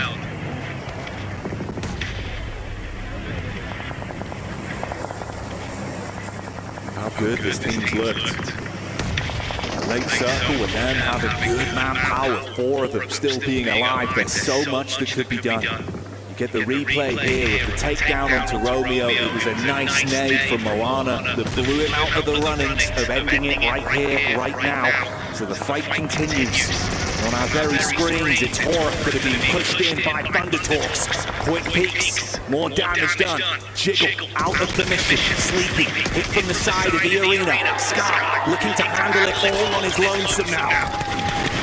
Sky hitting some good shots, but it's the arena looking down this way. 18 bullets in the M4. Not a lot of ammunition to take this game further for E-Arena. A nade goes through, S.A.I's not done yet. But AJ finally put him down there. 4 Thunder Talks down to 2 players. 1 player could be raised back up again, but E-Arena keep peeking. I know there's chances. See if they can grab onto this. Quick peeks in, trying to keep their focus on either side though with the rotation into the backline. Weibo, you've got Sook scouting out in the vehicle to get a read on the lay of the land as well, but not overextending too far. He can still get back to the squad. Unfortunately, for Weibo now, there is just not enough players in the lobby to even get the eliminations that they need to hit a match point. So good game from Weibo to catch up, but you're still opening the door now for HVG and Yangon in that next game. But I respect that Weibo was more looking here for a strong game. They didn't overegg the pudding, they didn't push too far out, they're just trying to catch up. And this is a difficult scenario a lot of teams get themselves into, is to play scared, to play under pressure and make mistakes in these final moments, but Weibo's playing it calm. They know that even a podium finish is fantastic for them here in the playoffs. It's no guarantee, even with those 2 teams being in the smash zone, that they will just end it early. So for Weibo, walking away with another chicken dinner and getting as close to the margin as possible, it would be unreal to set them up for an opportunity to be another horse in that race. There's absolutely time for this team. 20K continuing to send shots, ringing down towards E-Arena's position. Get further towards this end game. Team Secret been very quiet over towards the castle, but they'll have to leave those ramparts soon. Undertalks in the arena, that's been what's taking so much of the attention, but for Weibo, is it finally time to go? They've got the vehicles to work with. Focus back over from Joker. He's a man that's done so much time and time again for this team. He's got backup and the nades are raining over. Chip damage in from Order, looking for the prime on the follow-ups as well. Mormon, got to cast further back, find any kind of cover to play with here, top himself up. Order, taking a bit of chip damage of his own though. Low at the minute, hops in the vehicle, playing with his mates. Team Secret send the soldiers out the drawbridge. But let's see if Weibo can draw this fight to an end, or will it be E-Arena standing tall over the top? A lot of damage going through. 33Z has to back this off. Sakura just trying to give that information back, but Team Secret gets ever closer to Weibo. Sook's able to run down T24. Sakura is directly in the sidelines. What is this? Oh, Sakura! He saw the opportunity to crash with the bonnet and shut down Order, but the damage is coming back from Sook. Up close and personal. They go for the commit, but it doesn't work how they wanted it to. It's fragmented either squad, yes, but no one's walked away the winner yet. Weibo needs to quickly get back up on their feet. They're healing right now. Order being dropped back up into position. Sook makes a quick swing by, a drift, but it is turning K to stay alive. 2 nades that could be dastardly, and Team Secret yet to make a mark on this engagement.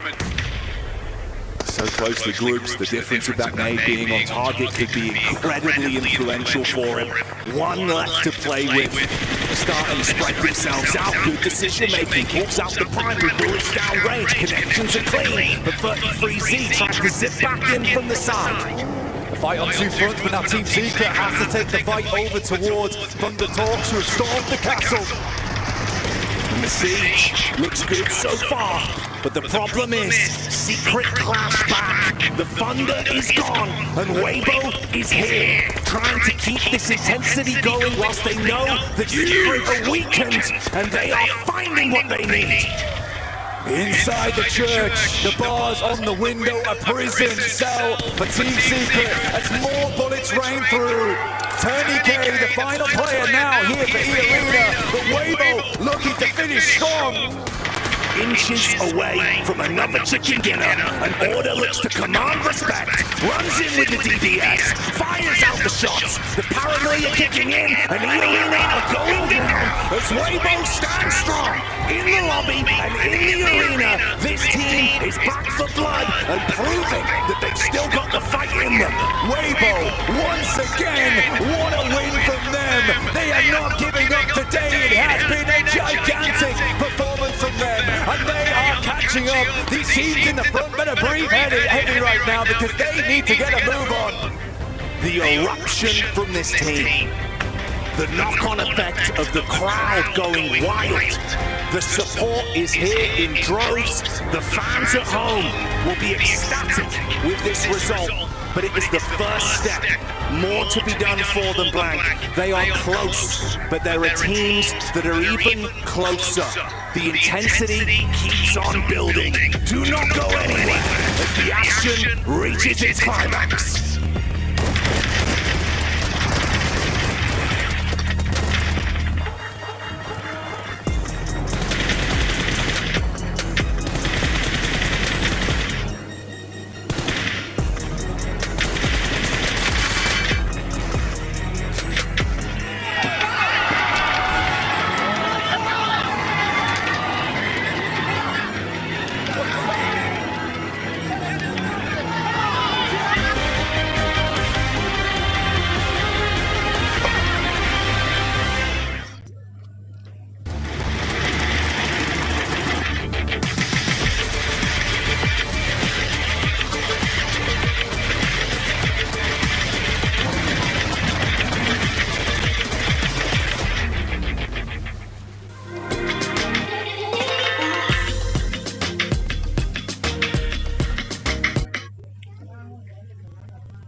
requirement is S.A.I.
getting the championship there, wanting to continue on a trend here. But I'm also looking at some of the other teams. I'm looking at some of the other teams trying to stop their squads from getting the points. We saw Turning King from the arena stealing those elimination points towards the end. And I mean, these are teams that, even though they are towards the bottom, they are fighting for that prize pool. Yeah, it's really nice to see them, because even though they're not in contention for those top 3 spots, right, at this point they're just not, but they're able to take those placement points away from a team, they're able to push those teams further down in that game, and they're able to steal elimination points, as you said, so they are still making a massive game for themselves. Alright, and you guys at home, of course, can be involved in everything that's also going on around the game here for also PMWC. Starting from August the 1st, which was 2 days ago, the PDP Global Fashion Icon Contest officially has kicked off and is currently ongoing. This competition accepts both in-game outfit design submissions and participating by showcasing real-life outfits for you to wear. Use your sense of fashion to influence the world, and the total prize pool reaches up to $120,000. And with that, we are going over to the commentators. One final Erangel. Let's see who can take it.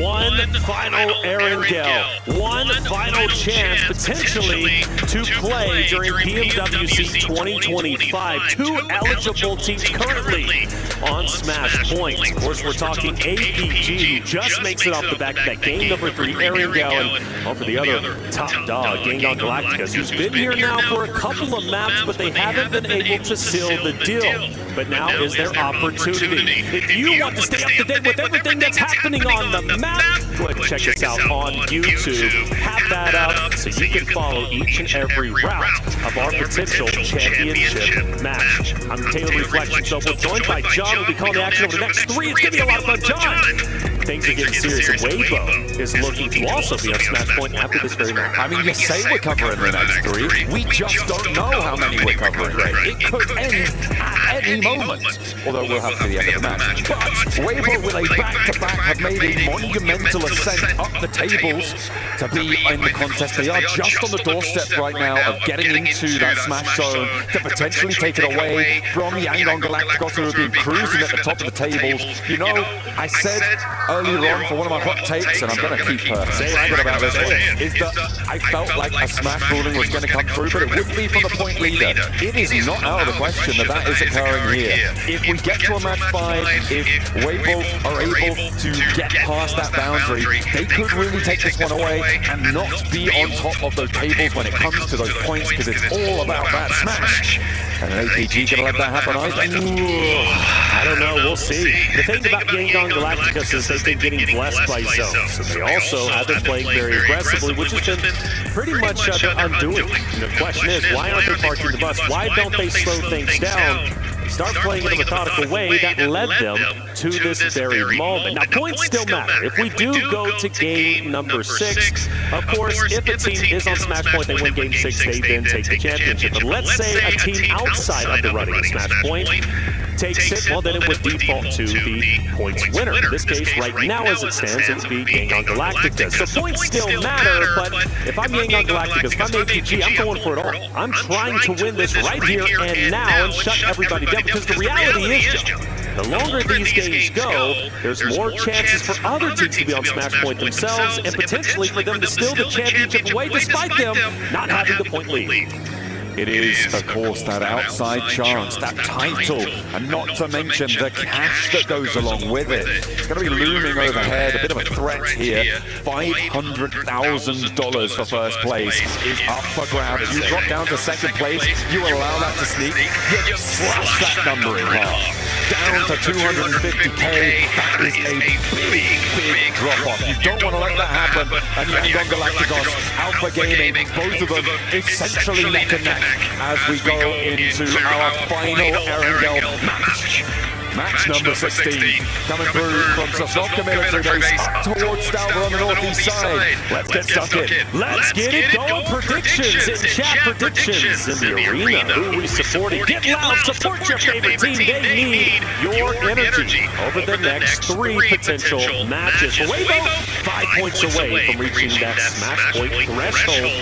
Very close, but could also be infinitely far away, depending on how these drops go. Now, my prediction for this specific map, theoretically, for Yangon Galacticus, this is their best chance to win this tournament on a Smash Point rule set. The reason why I say that, Arendelle, in my opinion, from what I've been observing, tends to be where they feel most at home. Then you flip the script, we go to our last two Miramars. I look at APG that they'd be the favorite. So if I'm Yangon Galacticus, I'm locking it in right here and now. Map number 4, I don't want to see Miramar. They only land military. They don't have a secondary drop, and because of that, they ran into issues a couple of maps ago. It took them a little bit longer to get to Smash Point, but yet here they are. Now, military is going to be quite active. We've talked about it. 3 teams on military. Things start to get crowded. APG is now one of them. They are going to get involved on military. They get to drop out early for the first time today over towards their drop spot, but the circle sends up towards the northwest side, so teams moving over towards Georgia Pole. That's normally Yangon Galacticus. Going to have potentially a little bit of a better time, but on that north side, you've got those vehicle drops that could potentially get a little bit messy and get involved with other teams, but it seems like they're extricating themselves effectively for the time being. No one getting too close to one another. No knocks being seen just yet. Of course, we're looking at Weibo as well. Down in Primor's going to split up towards Quarry as well. Nobody really contesting on that spot. Again, early on that plane path, they should be looted nice and quickly. And that west side rotate, very available for them. Very available indeed. And well, for Yangon Galacticus, they land a little bit short. Normally, they're up towards Georgia Pole, which would be phenomenal for them, being dead center. This time around, they will land a bit more to the eastern side of things. For Arena already running into some issues. What a Sky getting to the knife and goes down. But Sky needs to get out of here, stay alive as long as possible. Good news for Oda towards the bottom of these tables. Arena trying to defend. To be honest, no one's really paying attention to these teams down low. And it is 4 players to a vehicle for Yangon Galacticus, which we hate. But it does mean that they are going to have to grab a couple more vehicles on the road. And the buggy we first picked up by Smile. Besides a monster truck there as well, but they don't want to go for that. They're just going to draw up into the buildings. This is a great opportunity for Yangon Galacticus to play for it game. Not get too antsy. Let's not try to overexpose ourselves and go for eliminations. Let's pull back the aggressiveness. Again, I feel like they got way too aggressive in that last game. Would they still have won? I don't know. It would have been tough, but they were getting blessed by zones. Here, they have the best chance. This is quite literally the most perfect opportunity as it currently stands for Yangon Galacticus to hold it down, center zone, play for late game, and just stay quiet. That's my game plan if I'm them. Now, you do have teams moving in. Team Secret's going to be on the other side of the river towards Georgia Pole, and then, of course, Arena starts to come in as well. Maybe tempting fate to go into where Yangon Galacticus is currently at. They might go where Team Secret is. But we also shift our attention to APG. Once again, center of military. And they've got to make a decision. Eastern Bridge, Western Bridge. Where do they decide to go? Well, they've got 4 Thrives or Eda potentially to deal with them.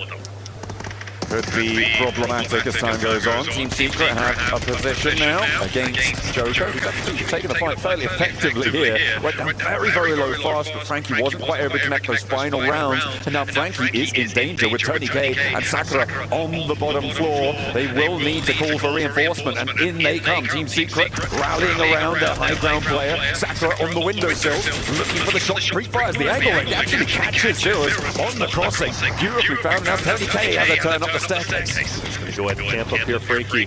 Holding it down, nades cooking. Don't think it's going to have any impact. I'd like him to pull it back if I was him. Sakura, though, very limited help. And finally taking down Team Secret.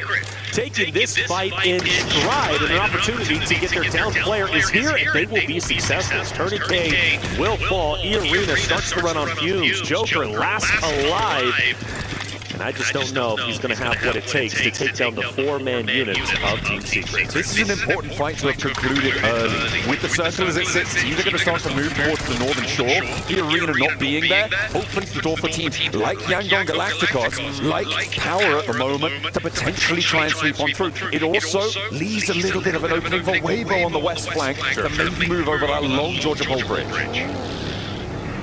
Eda starts to move across the western bridge. APG to follow suit. Thundertalk most likely going to go across eastern. They won't have anybody there. APG's going to have to fight really hard to continue their way to center zone. That's why Yangon Galacticus is in such a great spot. Although Smile, I do feel he's a bit spread out from his roster, and that gives me a little bit of concern. I understand you want to lock down these bridges, and that's great for eliminations, that's great for points, but stay with your boys. Stay together. There's no reason to get too antsy here. Taking a shot at the stairs, and that kind of feels antsy to me. You know, a little bit of a pop there. Signal of things to come. They weren't able to close down, getting a little bit too over-aggressive. They're taking some damage, but they're establishing control on both sides of the river now for Yangon Galacticos. Lots of overlooked positions, and that's the danger that you play into crates, right? It's so open around the edge. Getting out of there, if you overcommit early, is really, really difficult once the team starts to move in. We're on board with APG though now, and they are being careful on their bridge crossing, but they need to be. Oh, maybe, okay, no, he's fine. He's around the edge of that blockade. They're zigzagging, they're going left, they're going right, and they are fighting ghosts right. Correct me if I'm wrong. We have a situation with Yangon Galacticus who were in this very spot when they won a game on Erangel. But a couple days back, right, it was Team Secret who ended up crashing in on a roster on the ridgeline, or maybe was it Yangon Galacticus who just, yes, and remember, then they crashed in, they ended up taking a victory, and it was very, very close to where they currently are. So they've won a game in this very spot, basically, or at least close to it. So familiar territory, they've already got a W here. Maybe they can replicate it. Oh, well, they'll definitely be trying to, that's for certain. They would love to take home that chicken dinner and that title. The $500,000 in prize money. It's weighing heavily on the mind. And Weibo trying to weigh up to them. 5 points short of the match point boundary right now. They do need to earn 5 more. You can see that posted up right now close to the west bridge on George Pole. A long rotate across that bridge. It can get pretty dangerous, but at the moment there's only one team on the northern shore. That is Team Secret. That will change pretty quickly though. We've got teams starting to move in from the north. You've got Alter Ego, you've got Aura. Yangon Galacticos unlikely to go to North George, but potential for this area to get a little bit more packed. For Alter Egos, maybe even fourth rise, but focused on Alter Egos, who I feel have been doing decently well today. They can have a good game here. There is a big chance potentially they can start to do what Weibo's been doing, right? Rallying back, breaking in to smash point. This game is critical to get close to that narrative, and then the next Miramar, maybe they surpass it, game 6, they can steal the whole tournament away, which would be insane, right? From Alter Ego and how well they've been playing. You look at Krypton yesterday, his clutch against Regnum was incredible. So that would cap off a wonderful storyline we've been developing for this Alter Ego roster. Now, let's see where this next zone ends up going. And it goes straight towards Alter Ego up top, and Yangon Galacticus, who do make the audible, they follow Smile up ahead. Seems to have paid off because they're now well within the next zone. That is a crazy hard shift up towards the north side. Yangon Galacticos immediately go to the northern shore. Power under pressure. Weibo on the western side, moving over that west George Pole bridge. APG, I wouldn't be too surprised to see them following Thunder Talk all the way out to the east, play that Roshok Bridge, insert over to the eastern side of this next circle, but it's all on what Yangon Galacticos can do with the control that they've got over this river crossing. Pushing Falcons back, Narvalo saying, okay, let me go ahead and scout out and see if that house is available. Well, it's simply not. He doubles back in, takes a couple more shots. Renat says, look, you gotta stay away, brother. I'm not playing around with you. Falcons testing the waters just a little bit, but Yangon Galacticus hold it down. Regnum also in the area, and we're still moving. Yangon Galacticus going forward, potentially challenging that of Falcons. Oh, Murnat looking to try and clock Koa as he spins out the buggy or tries to connect on the tire, maybe. Ralph in danger, but he's pushed back. Yangon Galacticos have allowed about 4 teams through their position now for no benefit. They've got such a blockade that now sits to their north that was all southwards of them before. They retreat and they fold back. This is interesting, and now APG getting relatively close over at Roshok. There is a chance maybe they clash depending on the route APG decides to take. I assume they're going to go more east and then go up north towards where Thunder Talk is currently at. But I agree with you. Yangon Galacticus letting Falcons get through, along with a multitude of other rosters, now puts them in a tough spot because you guarantee, well, I can't guarantee, but I at least think they're going to have to go north. this is the thing, right? They didn't do either of the things that position was good for. One, hold teams out towards the south. Take aggressive fights, force a blockade, force a traffic jam on that south side, and choke those rotations out. Two, head north before everyone else. Already have that advantage in terms of the pacing, and they've done neither. They took a little peek here and there, and they played it timid. They folded back into their compound, and now they're on the edge of the circle. They can still do something from here, right? There is still that opportunity, but I feel like they may have made a mistake in this situation. We'll have to wait and see if it's going to pan out that way. I also spotted Weibo tilting teams towards the top, right? They rotated up that West George Toll Bridge. They've gone now wrapped around up towards the shooting range hill on the north side. They have a nice spread on the west side of the circle. I like what Weibo has done on this match, a lot more certainly than Yangon Galacticos. Yeah, Weibo, Alter Egos, I think, are in prime positions to have a deep run in this game. And two rosters, you know, Weibo obviously 5 points away. And they can get that replacement points depending on how they play this. For Alter Egos, a good game here puts them closer and closer to the smash points, loving where they're currently at. They can just hold their ground. They look strong. APG finally starts to get up towards the top. They rotated up through Rozhok. We have another ship, which surprisingly still has Yangon Galacticos in it on the southern portion, and they are relatively uncontested, so another deep run potential. But for that narrative against Alter Egos, they now have to go down south towards shooting range for Weibo. Still relatively strong opposite of Team Secret. It's a non-zero possibility that Alpha Gaming crash into Yangon Galacticos' position here, and we get a fight for the smash point early in this game. We're still waiting for teams to start to drop here. We have already lost one, but there's still 14 more to go. As of course we do have to have a chicken dinner win at the end of it all. Fireflex, they've been busted down to 3 right now. They're playing on the northeast side. They're stopped a little bit short. Can't stay in this compound. And they will have to get on the road. Alpha Gaming, same story for them. A little bit more south though. So fourth rise. Past just north of them. Ballot catches one hard. Fireflex Solish, yeah, just pumping gas over there, unfortunately, instead of moving forward. And that will take, of course, they will take advantage of that situation. Fourth Thrive's a team that played so well throughout the group stages now find themselves knocking on the door, potentially reaching Smash Point. Another roster that needs a solid game here in map number 4. It's a possibility. And that's what makes this grand finals great. We've got 2 teams who are already in Smash Point, but we've got teams who are definitely looking to make their way. We get to game 6. I'm expecting maybe 4 or 5. It could go that way. It depends what teams like Alter Ego or Fourth Rise are able to do here. It feels like those are the 2 teams who are, well, they are most likely to join, right? Especially the Fourth Rise. Already getting 3 points. They're up to 95 now. It's still quite a way to go. I think it's safe to say it is still very much a way to go. Unless you're just going to do back-to-back chicken dinners, a la Weibo, it's going to be very, very difficult to make that one work with where Fourth Rise are right now out in the east. It's going to be pretty tricky for them to win. So before Yangon Galacticos had Smile go as a solo across the bridge, this time around 3 go up. Team Secret gets close, but they leave Renat down low on the shoreline, potentially closing that in if they do need to rotate back depending on where the zone ends up shifting. But I get so nervous when I see those solos out in the open like that. I really hope Renat does not get caught off guard with a third party.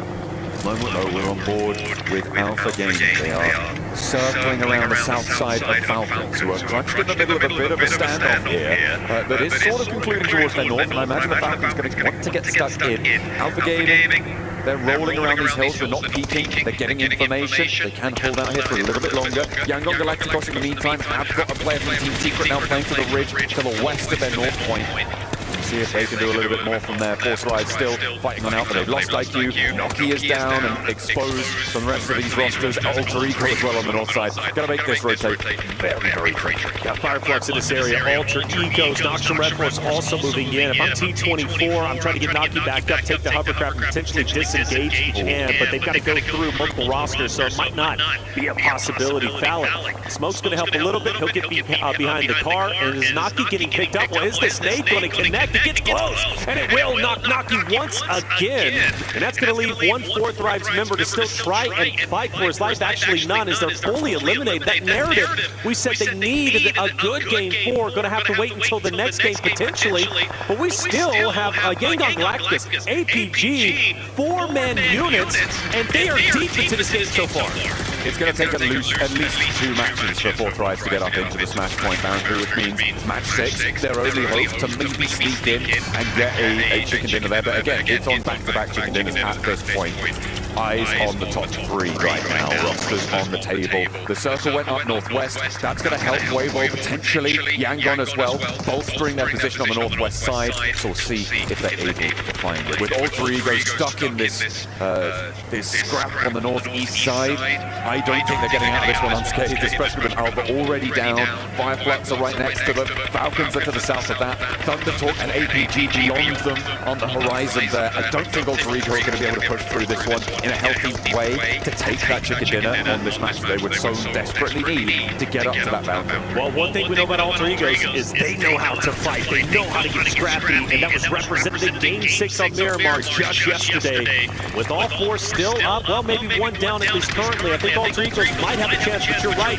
It's not going to be easy, and with Koa knocking down Rosemary, John, I'm starting to believe in what you're saying. This fight on the eastern side has been taking place for quite some time now, and it's still going to be probably another minute or 2 minutes before it's concluded. Falcons picking up a few points there, picking up their teammate too, as they take the fight and they draw it away. Fireflux will fall in their face, but Yangon Galacticos versus APG. This is the fight for the top side of the tables. Hang on a minute, on the ridgeline, Yangon Galacticos have position, but Alpha Gaming lock on up. They swing from the east side and they're pushing in. First player to go down is Burner from Yangon Galacticos. Nades over it, and there's no equalizer.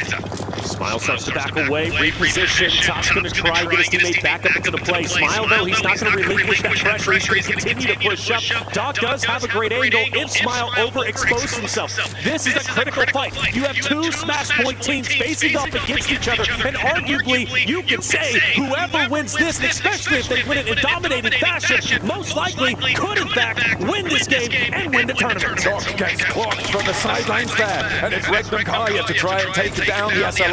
Finds the angle. Doc potentially Reservoir behind this. Free Regnum Kaya will come under fire from teams like Hora, from teams like Team Secret as well. And Zio has an answer. Over towards Wild, he'll get that knock, and Regnum Kaya's sightlines will start to get diminished here. Playing that forward position towards that north side hold, it's going to work out well. And Regnum Kaya now playing only as two. They only have one active sightline that allows the res to come through for APG, and Yangon Galacticos, they're not going to continue to lock horns with them. No, not at all, and they also have a hard cover POI, which is wonderful for them. So when APG, if they do decide to push forward, APG is going to be in a tough spot. So the question is, will the third party from Regnum Kaya truly put APG into the dirt? Well, for Silas, he's worried about knocking some red push. You also have Weibo, who's going to be up ahead. We've lost Ragnar from Power, Ida fighting up against him from a distance. You also got DRX joining in as well. Fights galore taking place, and well, for every player that gets taken down, for every team that's eliminated, that puts other rosters closer to Smash Point or closer to a victory. Power eating lead right now as Ida taking them to task, but they have had their fair share of punishment here, with Aaron going down as just Emre left standing, trying to flex those big muscles that we've seen on him.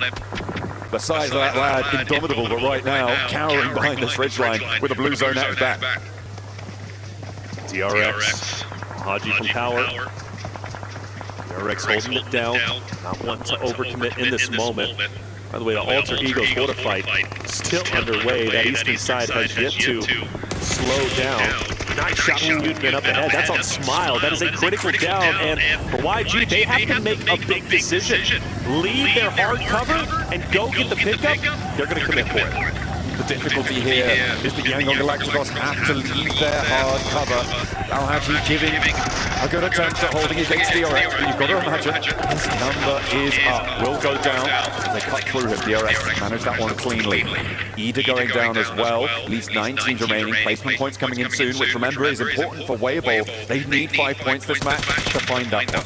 Smile did get res from Yangon Galacticos, but they still have to move north, and APG have 4 players alive. Moving north is so tricky against where Regnum Kaya are playing, and it might get even harder with DRX trying to backfit. There they go, and YG was firing a couple of shots. Sides is going to go up top and try and challenge the YG boys. This is going to get tense.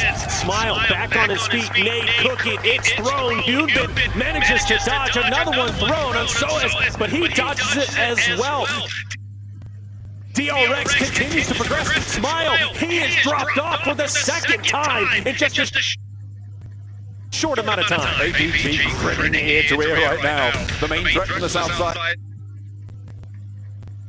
taken down, but DRX may just sidle in to take their place. Usurp that position position on the south edge of players 4 rather than the 3 the Yango Galacticos were playing around with before. Human Nade under the long play cloud, sidesteps another, a smile finally leads out, he's staying alive. On a sliver of HP, and scissors along from the sidelines. Romeo steps into the fight. The nade finally takes him down, but Romeo now pressured out by the blue zone. Romeo, like you said, he's got to move, he's got to go, and he's pretty much the last hope and chance for the opportunity of Yangon Galacticos to close this out in Smash Point. But Reefus from APG guns him down, and APG now staying alive. A 4-man unit have a real chance to close the tournament out. 4 players alive, but look at the open field that sits before them. There are so many angles up the top of the hill that can take shots out this way. It's a question of keeping your head down, finding those later game rotates. We're in stage 5 right now, which means there's a lot of variability. And again, Magnum Kaya get the knock over to Doc on the tree line. It's Reservoir, but they have the smokes? Do they have the time to go for it? Because DRX are right behind them. That's right. They're about to get pincered. DRX from the flank. Magnum Kaya up ahead. Potentially Thunder Talk with the line of sight from the east. APG's job is not going to be easy, but let's face it, it's not easy to be a PMWC champion. So Alpha Gaming has to fight through. Weibo on the top. They're fighting. It's getting scrappy, but they're losing forces quickly. The question is, were they even able to get 5 points? I don't think so. I don't know if they've managed to break that boundary. They are just short of it. Goodness me, they have fallen short of the mark. And again, it's going to be into the next match, unless APG win it, with 2 teams potentially in that Smash zone. As we refocus, Doc gets res. He's now playing all the way on the west side. And the team's on the top of the hill gonna have to move. Team Secret, Hora, they've got to go in for Tien.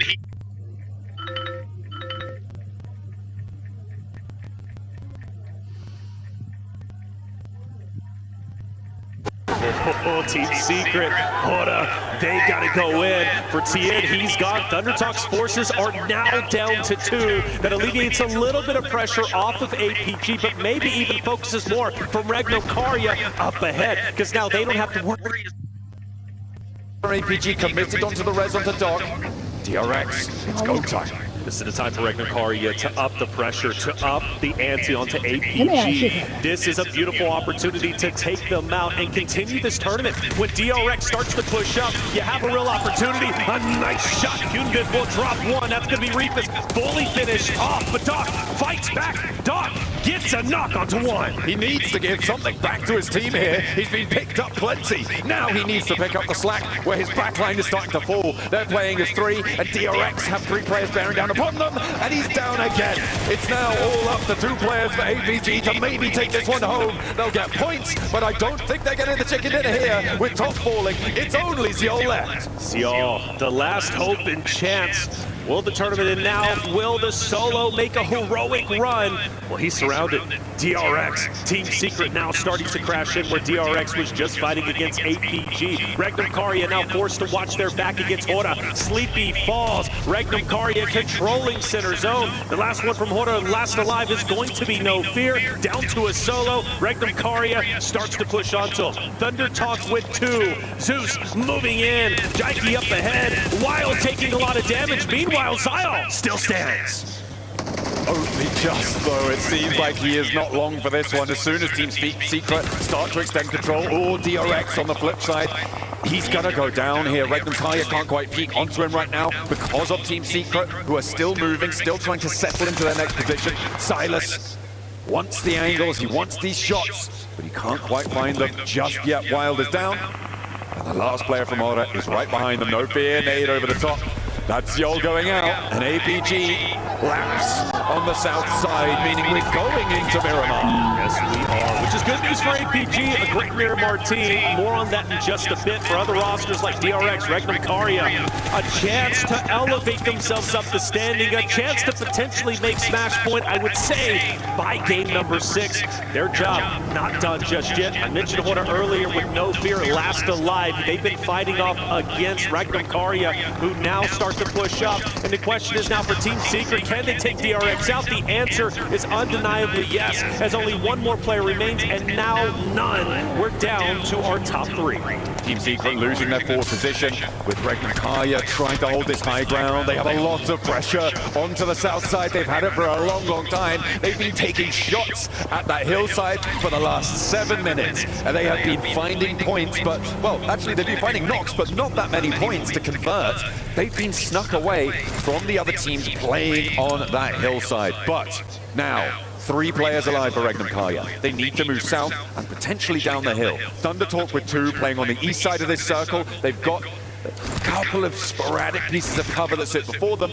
I think the hardest time here is Team Secret with 2. They have to make a mad dash. Thing about Team Secret, they've had some deep runs today as it stands, but they have yet to be able to finally get over the hump, finally close out a game. Is this their opportunity? Well, I love the line of sight from sitting up from a distance. Thundertalk most likely going to mow down Xerath, but you do have Regnum Kaya starting to get active, starting to move just a little bit, and they're pushing where Thundertalk is currently at, and they have the high ground. They've moved into this one. They know that Team Secret unlikely to push super far into this and backfill them on the high ground. Thundertalk would cut across them, which means that they do have the freedom to move laterally on this. Unfortunately, Team Secret up on these rocks do have an angle or 2 onto this high ground, so they may have just pushed themselves into a little bit of a corner here. However, they don't have to take this fight. They can allow Team Secret to take care of Thundertalk and try and put pressure on the north side. Wanting to make the first move. A lot of utility's been thrown, mind you, especially from Thundertalk's perspective. I don't know how many they still have in the backpack, but I have to face up. Sitting, overexposed a little bit. Xerath takes the shot. Sitting back behind the tree, goes for the transition. He's down. Gets sat behind the tree there. The spray down on the cross is good, and that should be a flush nice and quickly. Team Secret under pressure, and Silas able to rain down the hill, and maybe they can start to rack up a few elim points for this power position that they've been playing for the longest time. You got Team Secret, Thundertalk now running on fumes. Jing's so weak, Wild just needs to hit 1 bullet. Well, now a little couple more, but either way, you got to pick a Regnum Kaya. Loxy starts to push up. Frankie is going to drop Xerath as well. Now it's just up to 1 member from Thundertalk. It's seen from a distance. Only a tree to hide behind, and it's not enough. Regnum Kaya control the pacing of the game, eliminate some heavy hitters, and they put themselves closer to smash points. Weibo falls short of the mark of the smash boundary in that match. I think that's one of the biggest storylines here, other than, of course, no finish of the tournament. That's right. But Weibo not making that 128 is huge. They needed 5 points. They got 2, maybe 3, I think, with the placements that they were able to earn. That is not going to be enough. So they can only get a smash victory in match number 6. That's right. Moving into match number 5, only 2 teams can win it before we would end our tournament anyway. However, it could upset the point standard. If a team is able to sneak in match number 5 into that boundary, things can get messy over towards the top. Well, there it is. Map number 4 is done. The tournament will continue, and coming up next is going to be Miramar. We're going to take a quick break. When we come back, map 5 coming your way.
One thing about Smash 4 is that teams will try and change their playstyle to try and hopefully convert a win, but they've converted wins before, Seven. We said it earlier on Miramar by playing Edge, it was successful in the past, and here they're trying to play center, as we saw Niptro here. Unfortunately for Young on Galacticos, they might be throwing this tournament at the very last hurdle. They need to go back to playing Edge, what was successful for them in the past. Yeah, but the other thing is, as well, as while they struggled to get those wins, we saw on that board there, you actually had APG with an average of 8 elims on Miramar. So purely by points, APG could take the win while Young Gun are struggling.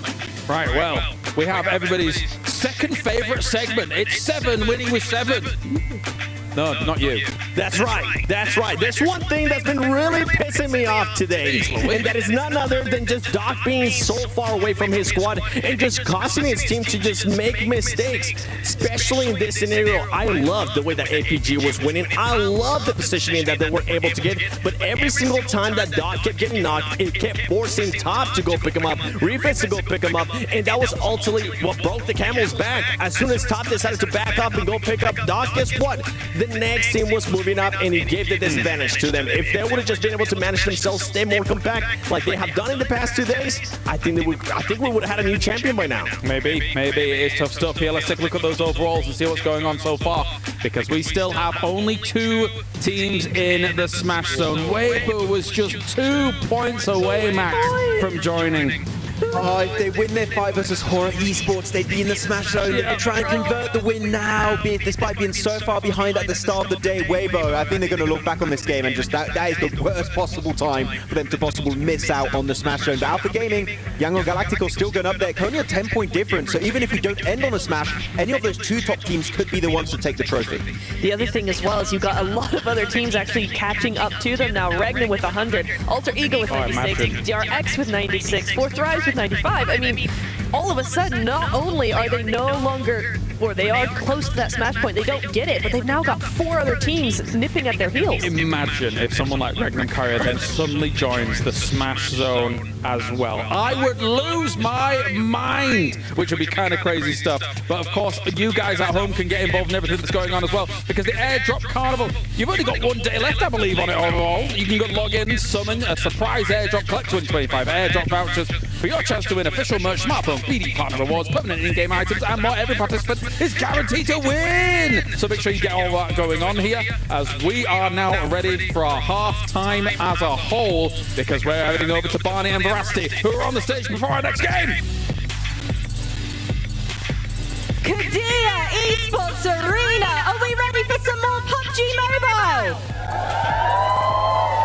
That's what I like to hear now, Barney. Let me tell you now, Weibo Gaming, they can smell it. They can smell it in the air. They can smell the chicken dinners getting ready to cook.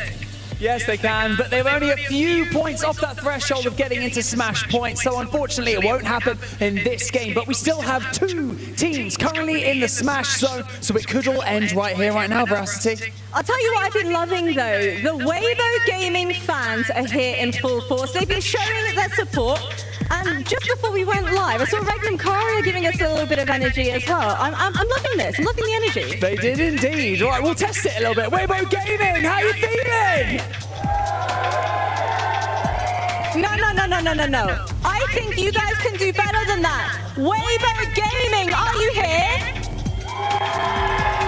Okay, things are starting to heat up here. We are about to go into our Miramar matches. Like we've already said, it could end right here, right now, or we could go the distance. It's going to get spicy. So make sure you stay locked in and get comfortable, because we are heading in to Miramar. Woo! Thank you very much, Barney and Veracity, hyping up the Weibo fans, because they need a little bit of a pick-me-up after that last match. That fight on the north side did not go their way, and they are going to not quite make it to that Smash boundary to join Alpha Gaming and Young on Galacticos with a chance to take it all here and to take it all now. There it is, and now things start to get scary for the Young on Galacticos roster, which they don't look too scared as they're waving to the camera. They actually look quite happy and content where they're currently at. But for APG, this is a real opportunity for them to take this tournament. They are phenomenal when it comes to Miramar. We looked at the stats just before heading into this game, and, well, they were the #1 team, averaging the most eliminations, but also placings as well. I think it could end here, but you did bring up a good potential narrative for the team of Weibo before we went live. Let's discuss it. So, I'm thinking, do Weibo go in and try and hot drop one of these two teams? So two teams being Yangon Galacticos and Alpha Gaming. Okay. Do they want to try and sit on a single player, target, focus just one of those players? They get 1 point towards it. I say hot drop, maybe not in the sense that of all going for a 4v4 fight. I feel like it may not be a terrible play to just drop on one single player from either Alpha Gaming or Yangon Galacticos, reduce their chances of winning, get 1 point closer towards that match point boundary. I think it might be an option. I think it's fairly unlikely. I think it's more likely that we see them just try and play by the book, play for the later game, but it's not out of the question, and so I'll be looking out for that. At the moment, though, it doesn't look like we're going to see that coming on through because both Yangon Galacticos and APG are out early. That's interesting. Yangon Galacticos typically go up towards the El Pozo side of things up north. This time they're going south, maybe to throw off the scent of Hora and Falcons, who they have typically been trying to avoid. Remember, everybody, Yangon Galacticos, when it comes to Miramar, they are a team that plays in blue for the longest time. You typically do not see them within the zone until stage 3. That's when they start to move up. Granted, if the zone pops on them right now, it could be great. If we get an island finish, I'm ecstatic. I want chaos, especially in our potential final map. But we won't get that. We'll get a standard zone, which means, once again, the narrative for Yangon Galacticos most likely going to stay on the outskirts until about stage 3 when they start to move into the zone. Now, for the other rosters, APG, they are a bit split. Zeal does get a vehicle. He's going to go ahead and join top and go up ahead. But Seven did bring up the good narrative, man. Doc, the talking, right? Where is Doc always going, leaving his roster? He needs to stay put. And the same thing could be said for Mernat. The same thing could be said for Sleepy on Yangon Galacticos, because you go back to the previous Erangels, and they were just splitting off left and right. Solos do not win championships. Yeah, but Doc's got 10 AD limit, so, you know. Sure. Kind of cool, right? That's a cool stat. You know what's cooler? $500,000 in a championship win. I think you might be right, actually. I'll run the numbers and get back to you. But either way, we are on board with Hora right now, who did beat Weibo in that fight on the northern side in the last match, preventing them from potentially being able to convert a smash victory here in match number 17 of our final set here in Riyadh. And they will not be happy if they have to come into contact with them once more. All the way towards Bayadamad. On the south side here, Yangon Galacticos getting on looting. Nice and happy for themselves. They'll be chill. I'm looking at where they could potentially be rotating through. You imagine that they're going to roll up potentially towards Monte Nuevo, coming through around Power Grid, potentially San Martin. So with the option to go further north on this one. But I think it's fairly unlikely that they go the other direction and come into contact with APG, because that's really what I'm sort of looking out for here. Are those two teams going to come into contact with one another at some point during this match? Yeah, Regnum Karia, big win on Erangel, puts them exactly at 100 points for map number 5. Game number 6, smash point opportunity, maybe. 28 points, that would be one of the biggest games we have seen to date throughout the entirety of our tournament. So, highly unlikely, but for Regnum Karia, I think they've got to commit, I really do. But there is value, and there is an argument that just staying in top 5, that's a lot of money, right? And that's the question that always has to be answered for the rosters when it comes to a smash point rule set is it worth committing to try and silence a team to continue the tournament forward? For example, challenging Yangon Galacticos, challenge Alpha Gaming to continue the tournament. But you do that, and you have the chance of potentially dropping half your roster. Doing that means another team who is a 4-stack has a chance to then pass you up, and you potentially lose out on thousands and thousands of dollars. So you've got to weigh the pros and cons, and you have the question, is it worth it truly to challenge the top rosters, or is it more worth it just to play your game and maintain your positioning and not necessarily go for gold? I mean, that is the question, right? You can't really fault a team for thinking either way. I feel like if you're here to win the tournament, if you ignore the money, the plays are a little bit different. And I think that once you add in the profitability, the longevity of a team, of an organization investing in you as a team, it can start to change how you're thinking about this one. I know a lot of coaches will come out and say, no, we're just trying to play the game, we're not worried about the prize money. They're worried about the prize money. Like, they're worried about the prize money. What they're doing there is lying. And they will be much more focused on getting towards those spots, climbing that ladder, more so potentially than going for that top spot when it's a really outside chance. So Alter Egos, we can talk about an outside chance even further down the standings than Ragnacaria. Huge pop-up game needed for them, but they want a sliver of a chance to take Smash Point. The reality is they're just a little bit too far away in the points category to catch up in first place currently, which is Yangon Galacticos, who still have a valuable lead in the point standings, even if none of our Smash Point teams gets a win. Let's say we go to Game 6, nobody gets a win. Yangon Galacticos being in first place still wins PMWC 2025. But for Alpha Gaming, they are still on their heels. And again, my favorite team to close the tournament out in map number 5. But they're going to have to fight tooth and nail into the zone. And well, Fourth Thrive's going to be just above them. Alter Egos to the right. And you also got to think, Yangon Galacticos, Weibo are also going to be coming behind you. So you've got some competition all around you. In terms of teams that can steal this first place spot, on these tables right now, I think from Alter Ego downwards, there's no chance ever that they are going to be able to make this one. As it stands, Ragnacaria, to be able to win by a smash, would have to get 28 points in this match, which is an 18 elim chicken dinner. The biggest game we've seen. The biggest game we've seen so far in this tournament, so even they are an outside chance.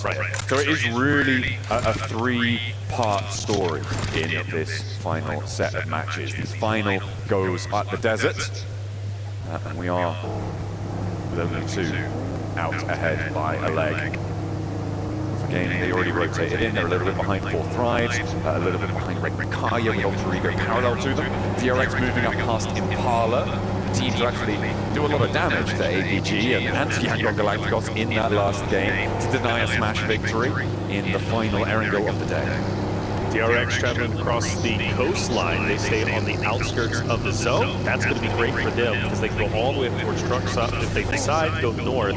Florida Falcons starting to get relatively close to each other. That's a narrative we've had throughout the entirety of this tournament. Falcons, Florida, and typically Yangon Galacticos, who normally are up in the north side of the film, but again, they choose to avoid all of that nonsense and drop down south. Of course, playing in the blue zone as they typically do. A couple of shots are fired off, but overall everybody is going to be okay. Falcons would still have their 4 members up. But as they do start to condense, they get closer to Ida, who is going to be in that vicinity as well. The north side not as congested as the center, obviously, or even the southern portion, because the southern portion is about to get pretty active, but it still is something to watch. APG getting some damage taken onto them because up ahead is Fourth Thrives. Taking shots out their way. Zioldo is going to be chilled out a little bit over here. Just going to pop that adrenaline. And he's going to turn around. Not really want to get stuck in too much to this one. They're in this circle. They've got plenty more options to go for. Yangon Galacticos are on the road as well. They have just started their rotation from Bayo de Mar. They went a little bit slowly past Minas del Valle on that south edge, and now they are moving on the south coast here, potentially towards Weibo. Right on, yeah. That brings that not hot drop narrative we were talking about, but still for Weibo, I think there is value in challenging YG. We have a shift over to the right-hand side. That means Falcons, Ida, Hora, Noxium Red Force, DRX have to drop down, and that makes the job a little bit harder for APG, who now have to go into at least a culmination of 3 rosters. Ooh, Order right next to Smile here. Order, of course, one of the most decorated players in PUBG Mobile. 2 global titles under his belt. Wants to try and make it a 3rd here. Unfortunately, he is the outside chance with the rest of Weibo, so we'll see if they can pick up their feet. They don't come into contact with Smile. They don't want to stop off and go for the fight. Getting ahead of this one, I think, is it definitely is the right call here for Weibo. Getting into the circle as teams collapse. Ooh, APG's dropping south. They didn't want to head straight into the zone. They didn't want to challenge E-Arena, Power, Fireflux, Ragnacaria, Falcons, Thunder Talk, who are all in that vicinity. They drop down, and we might see a back-to-back map repeat of YG versus APG. Weibo also there, 2 points away. Surely they reach the threshold this game. I would be shocked if they don't, but you've got three, literally our top three about to converge in the same location. On the south side of the circle to the east of Los Leones. Weibo get the mountains first, and that may be the difference maker. We get a replay of the first team in this game. Oh no, maybe it was a later one on actually, because that was clocked over towards Firefly. So a scrap between Ida and Ora on the northern side.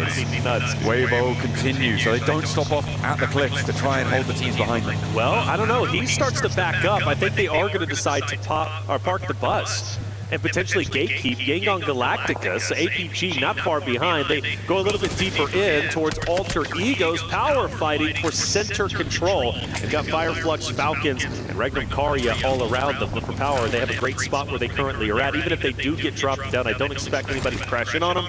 So most likely they're going to be just fine. Still, my eyes on Yangon Galactica is now starting to get to the southern portion of Weibo, where they're currently at. For APG, they veer off to the left-hand side. They're going in where E Arena is currently at. They have diverged from Yangon Galacticos' rotation. The east side of Los Leones a little bit too treacherous for them to fully commit. Still at the blue zone, stage 2, so it's okay for now.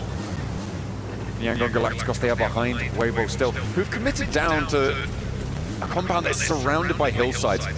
I'm not sure about this one from Weibo. It's right on the edge. You imagine that they're trying to get further up towards the Impala Hills in this scenario, but I feel like holding in this location is certainly an interesting choice. He, from Weibo, has been kind of the tip of the spear. He's been stopping right before Yangon Galacticus, and where he currently stands, if he hops out, he might be able to get some shots. Bernats has, in fact, hopped out, potentially firing on Order, firing on He, who now goes up. We have a northern shift. Weibo will continue forward. DRX most likely to crash into them on their rotate, since they're getting a little bit active themselves. APG still keeping their distance from E Arena, and for YG, well, now getting pincered in between Weibo and potentially Alter Egos to the left.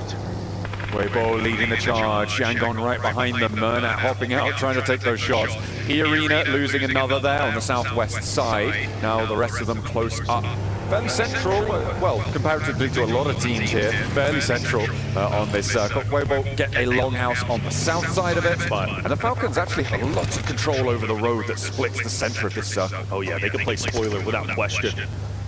Team Falcons roster that could jump up potentially to top 5 off these next 2 maps if they continue the tournament. E Arena stuck in a bowl, and that's not good for them. Already have lost a player. The question is, will they lose more? Falcons in a very familiar spot. Remember, Falcons was in this very house trying to rotate out before they got gate-kept by Yangon Galacticus, as well as a couple of other rosters just the previous day. If Rick and Kaya want to make magic happen, they do need to start to rack up these points. They've got the first, so they're out of the gates, and they've got APG to guard on the western side. And what better team to do it against, right? Against a team that could potentially smash if you're hoping to get a match 6 smash here. For Regnum Karya, this is how you do it. Again, I talked about Order before being one of the most decorated players in PUBG Mobile Esports. Silas, another representative of that accolade. He has got multiple global titles under his belt. He's got that PMGO title, he's got that PMGC title, and he wants the 3-peat, but they are a real underdog here. I talked about Weibo in this scenario as an outside chance. Regnum Karya, they're not even in the same town right now, they're so far outside. They are outside, actually, ironically, of APG's current positioning, and they do split. They've got a 2-2 split. Regnum Karya could take distinct advantage of this, because they've got 4 players who are split themselves. However, they can move in onto Top and Zeal if they decide to. Regnum Karya, a team that was putting the pressure on APG once we lost Yangon Galacticus in the previous map on Erangel. Regnum Karya ended that. And in fact, they're getting dangerously close to each other. For APG, they've been hovering around rosters, but they've stayed relatively quiet up until now. Oh, Doc with the nades, you know how dangerous he is with those, but we know how dangerous he is to himself as well. If he gets overexposed, he's in a 1v2 right now. Sure, he's got Top just over the way, but it looks like he's rotating back up towards the north. More nades being cooked. Doc over the top with the overarm. Again, Silas maybe in danger. Takes half his health bar, but not more than that. Top still negotiating the terrain around him and will bolster this position on the south point for APG. Oh, but they might get pincered. Regnum Karia swinging wildly to the left-hand side with Wild and Co. They need to watch out for those off angles, and there's Wild on your very screen with Loxy. Loxy loves the off angles, and they're going to continue to try and pressure around to put APG into this vice script. They've got to be very careful here. And let's not forget, Reefus has totally separated from his roster. He's all the way up north, and in fact, I believe he's down. So for APG, the troubles will continue. I'm starting to get worried. This is looking dangerous. Scarface from Fireflux as well. Now with a chance to take Ziol out here. Close range with the auto shotty, the SK-12, no match. But Ziol with the pump action. Takes Scarface down at a distance. Madcap can't do anything about it. But Top falls in the meantime. And he's going to go down to Wild from Regnum Karia. It's 2 down.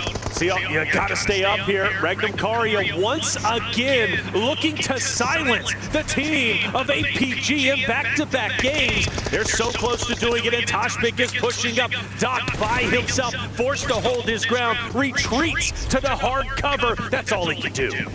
That sentence seems to ring in my ears. Doc by himself. And he is now facing against Toshbik on this ridge line. Doesn't quite have the backup close enough, and the damage is starting to pour on through. 3 players survive for Regnum Karia. The Molotov to slow down a retreat. Doc is trapped up on this building. Ziol marching forwards to get the assist here, but Madcap has other ideas. More damage sent over to Toshbik, and APG still going to be fighting for this one.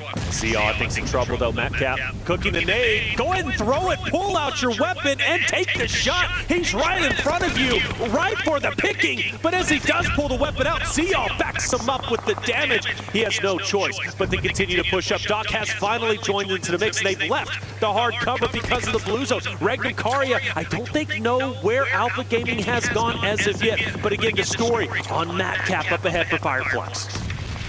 Oh, it's starting to get dicey for Alpha Gaming. Then they are down to 2. They're going to push up towards Madcap. A solo on Fireflux. His red line is getting suppressed by power across the way. And Ziol's down as well, leaving a solo for Alpha Gaming. Now, I'm going to reframe this one over towards Yangon Galacticos because Alpha are out of the running. They went for a wide sweep out the east side of Impala. They rotated up. Then it was a hard west shift on the circle in the previous circle. It's been that long that Alpha Gaming have been fighting. They're now up on the north side, near to Nongshim Red Force, near to Team Secret on the east edge. And they're going to crash down south towards Team Secret. They've got to. This is a perfect opportunity. If they can win this fight in sensational fashion, it would put them in such a distinct advantage. And it is looking good, at least off the rip. SaveCloud's going to drop one. Smile's going to get the finish on the drop player. You've got a couple more to deal with up ahead. If Yangon Galacticus could win this spot, they can gatekeep Horda, they can gatekeep DRX, but it is imperative they do not lose a single player. Trang moves back. Team Secret giving ground again in the face of Yangon Galacticos. A nade as they fade away, but they will not find the knock, and Trang goes down. Now they're looking for Frankie. Team Secret on 2 players standing. Trying to keep things going, but the nade pour on in, and Yangon Galacticos lose 2. They have to slow down, but Team Secret will not be able to take this fight. In the meantime, though, DRX looking to put pressure on. Here they come. DRX Horda might be in hot pursuit as well. That's something to keep our eyes on. But for the reset, well, Yangon Galacticus go for it. Jaiki takes a little bit of damage. That gives enough time to get the members from Yangon Galacticus potentially up. But they're still 2 down, and they don't have the chance just yet. And slowly but surely, Team Secret starts to get it. A nade comes out. Breaking on the outskirts. That's a dangerous off angle. And as he backs away, he wants to at least maintain his tournament life. A chance is still here, but again, you brought up DRX. They're just on the outskirts. Falcons are taking shots over this way as well. Stabilization now for Yangon Galacticos. All 4 players are there, and Team Secret are starting to fold back. Have to fall away to the wayside as the circle moves away from them. Frankie's been dropped. Romeo manages to get the pickup. Team Secret. It was a wonderful fight, but now they are left down to just 1 solo. We take a look once again at Yangon Galacticus, this time forced to focus on the remaining members, not only from Team Secret, but also DRX. And they do have a chance, if they want to go north, potentially to third party, this Thunder Talk Nongshim Red Force fight to control the entirety of the north-hand side. That might be an option. And we got Romeo. He's in a vehicle, and he might be moving. I've just seen on the Elin feed Order getting knocked there, and Weibo, remember, needs 2 points. They only need 2 points. 2 placements would do it, 2 Elins would do it, 1 placement, 1 Elin would do it. Those are the only 3 ways that you can organize those point scoring systems. But the fact remains that they will have to move north on this one. They will have to move from under the sightlines of Falcons, who are dead center on this circle. They've got so much control. Yangon Galactica staying alive. It got a bit hairy. The nades were almost their undoing. Luckily for them, Team Secret could not collapse in time to get the finishes, and therefore, Yangon Galactica's the dream still alive on Smash Point. The chance to close this tournament out on map number 5 still exists. And with DRX backing away, they leave the solo from Team Secret in Trang, and they do in fact go up north where Noxium Red Force is currently standing. They'll try and sidle on over. Weibo going for a crash as well. Remember, 2 points. 2 points is all they need. And into power they go. 2 players close by and out into the ground floor fight. Alhaji first to face. Easy on the top floor. They're going to try and play up and down the stairs, establish a crossfire, and it's good for 1. Easy is able to close the jaws on the first pickup. But Weibo still have 3 more players going. You also have Yangon Galactica crashing in on Noxium Red Force. 2 critical fights taking place between 2 critical teams. S.A.I is going to manage to take down Duck. You also have Easy falling. Weibo manages to get 1 elimination plus the finish, but they're still 1 point away. 2 big fights. Who's going to come out ahead? Weibo find that 2nd point on a flush, and they're into the smash zone now. It doesn't really matter what they do for the rest of it, as we want to head over towards Yangon Galactica. There are 3 players on the north with Noxium Red Force fighting on the inside, and Falcons are flexing out to the north to third party this. That's right, Yangon Galacticus need to stay up. They unfortunately lost a player. Noxium Red Force manages to hold their ground against the roster who's been on Smash Point for the longest time. As you also said, Falcons start to roll up. An identical situation they were in against Team Secret and DRX just moments before. But Noxium Red Force, they're out for blood. They want to feast, and Yangon Galacticus might be the mill. Trying to jump off that plate, Murnat holding first. Close to Beanie. The nades don't seem to be coming through. You've got to wonder how many are left in the back pocket. The next circle comes in, and this fight needs to conclude because of it. Falcons happy about the shift. Yangon Galacticos less so. They need this fight to end. They need to end it fairly quickly, too. Yes, they do. And then you have to deal with Falcons right after that, so the task is not going to be easy. S.A.I falls out of nowhere. Ida and Aaron, the solo, managed to hit a shot from I don't know how many meters away, and this only helps Noxium Red Force as they start the concept. Murnat will also fall, and now it's up to a solo unless they can get back up to a duo, which they managed to finally do. S.A.I back to his feet, looking to try and heal. Nades in hand now, 5 for Romeo. A lot of ordnance to put down here, and they need to expand it now. Doesn't connect a lot there. Romeo dashes forward, the DBS in hand. Benny chases him down and catches his heel as it tries to go through. A 1-for-1 trade, but S.A.I has 2 more to deal with, and it will not be a smash here in match number 5. You can see the Weibo fans are happy about that one. That's right, Weibo has a chance to win PMWC 2025. They put themselves in a winning spot. The question is, can they close it out? It's going to be a 3-horse race going into map number 6, the guaranteed final map of PMWC 2025. But now we focus our attention on the remaining players. Let's not forget, points still matter. And for Weibo, yes, they're on Smash Point, but they also have a chance to go up into 2nd place, pass up APG, and potentially even get close enough to take down YG in game number 6 in the points category. There are still technically enough points left in the lobby for Regman Kaya to join them as well towards the top side, but that's not really very likely at all, especially with Noxium going down here. I think if these 3 points don't go to Regman Kaya, then it's impossible for them to ladder up and get into that Smash Point boundary. And of course, it's very, very likely that that's not going to be the case, with Falcons having a chokehold on this circle in a way that we haven't seen from them at all, actually, in this tournament. It's really been a bit of a disappointment from the Falcons roster, but maybe they can go out with a bang. Let's find out. All by himself. We've seen him clutch up many times, but Kix is going to be watching from a distance from DRX. All eyes on Regman Kaya, really, as far as I'm concerned. Again, the roster who might be able to get to that point threshold, it's not going to be easy, maybe not even mathematically possible, but they've got to give it a good effort. They crash in on Ida Aaron, a guy that dismantled YG from a distance this time. Now he has to stand his ground in a shed against Loxy. Great name to take him down half health, but still, Wild has the angle. You can't jump, you can't really move. You just pray and Oh, works, and it will unlock it. That is nasty business from Aaron. And another one over the top. The fire's not going to bother him. And that's a flush. Right, Kaya getting dismantled. The solo in the shack. Aaron, the young firecracker on the roster. His rookie season last year, he had an impact. He wants to have a little bit more here against Kaya. Tries to thread through the vehicle on the hop in, hop out sidestep, but is eventually taken down. Meanwhile, Weibo with a chance. There it is. Weibo has a chance, but Fourth Thrives are looking to take it away. They're fighting hard. They are fighting tooth and nail. IQ gets a finish onto one. Weibo's numbers will start to dwindle away. Now 2 players, but Zook says, I'm not done just yet. He'll get a cleanup on one. Naki will also drop order, but for Weibo, they stand with a solo, and Fourth Thrives are out. Rez onto 33Z, onto order as well. It will be able to come through. Alpha is close by to them, so could be a little bit dangerous. Oh, there's a nade. Doesn't quite connect, so they're going to know there's a player close by. This should be a Falcons chicken dinner. Absolutely. If they don't win it, Falcons back. Well, Falcons still very close, potentially breaking up in the top 5. That is a narrative. Alpha, great shots. Hold up a second. Alter Egos becoming a narrative once again. Alpha has been a clutch master oftentimes, and well, now he has a chance to do just that. I mean, he is working these angles masterfully. And for order up ahead, question is, can he take down Alpha? I don't know.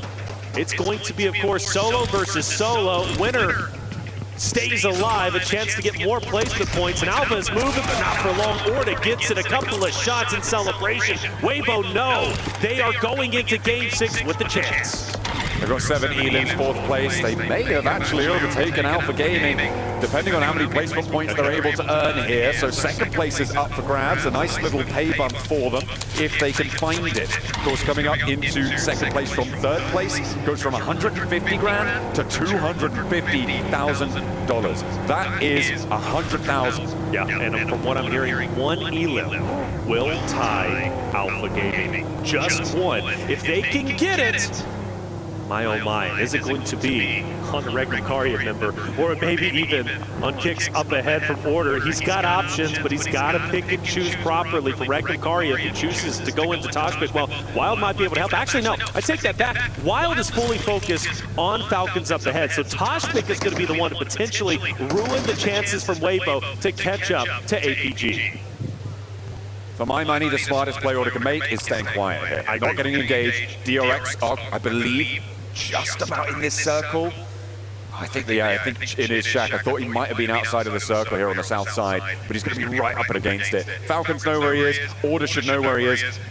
He's going to be locked into this one, especially with the circle shifting out as it does. DRX is going to have to go out first, but Order hops back into the vehicle. He's repositioned. He wants to get a little bit of a different angle on this one as Falcons start to extend their influence over this circle. Yes, they do, but one of the things that's done Falcons in previous games is getting overly aggressive. This time, I think it is going to be the off angles from the solo. Now, kicks dropping here would be wonderful for Falcons. They get him off of that side angle, and they can focus on everybody up just to the north-hand side. But I do not want to discredit the power of where Order is currently at. He truly could be instrumental once he finally does get active, especially when all these fights end up taking place. I don't know, maybe he can steal this game. It would be insanity, but it is a possibility. He's not going to have to move before DRX has to move, before the last player from DRX has to step out into the open and get lit up by the Falcons. And, well, everybody, really, because you can see Novello's just waiting. Okay, denied to the blue zone as well. This is a placement point for Weibo. That does the same thing. Oh. They ladder up into 3rd. That's another point. Novello hit the shot needed to take it down before Blue did, but Blue was successful. Well, they know where Order is at. Again, Toshpik on that off angle. I just don't think they're ready for it. Shot's going to come through. Ralph is going to fire upon him. Toshpik is going to renegotiate his position. Wild will maintain his ground. Falcons start to move up. This is their game to take. Toshpik will fall. Wild behind the vehicle. If a good nade is thrown, it might just drop him or at least get rid of the vehicle. Wild's gone. Now, you've got the solo from Weibo. It's Order. He's looking down on Falcons. He's going to manage to drop Ralph. Like I said, they might be able to do it, but it's not going to happen. The crowd favorite team, Falcons, finally back in the winner's circle. They find the Elins, they find the shutdown. Team Falcons able to get a chicken dinner right towards the end. Weibo They are into the smash point zone as well at the top of the tables, and 3 teams now stand atop the pack. And Weibo is officially 1 point ahead of Alpha Gaming, putting them in second place. It's been a 2-horse race for the majority of this tournament, for the majority of grand finals, but finally Weibo has put themselves in a position to become champions themselves. But it comes down to one more match.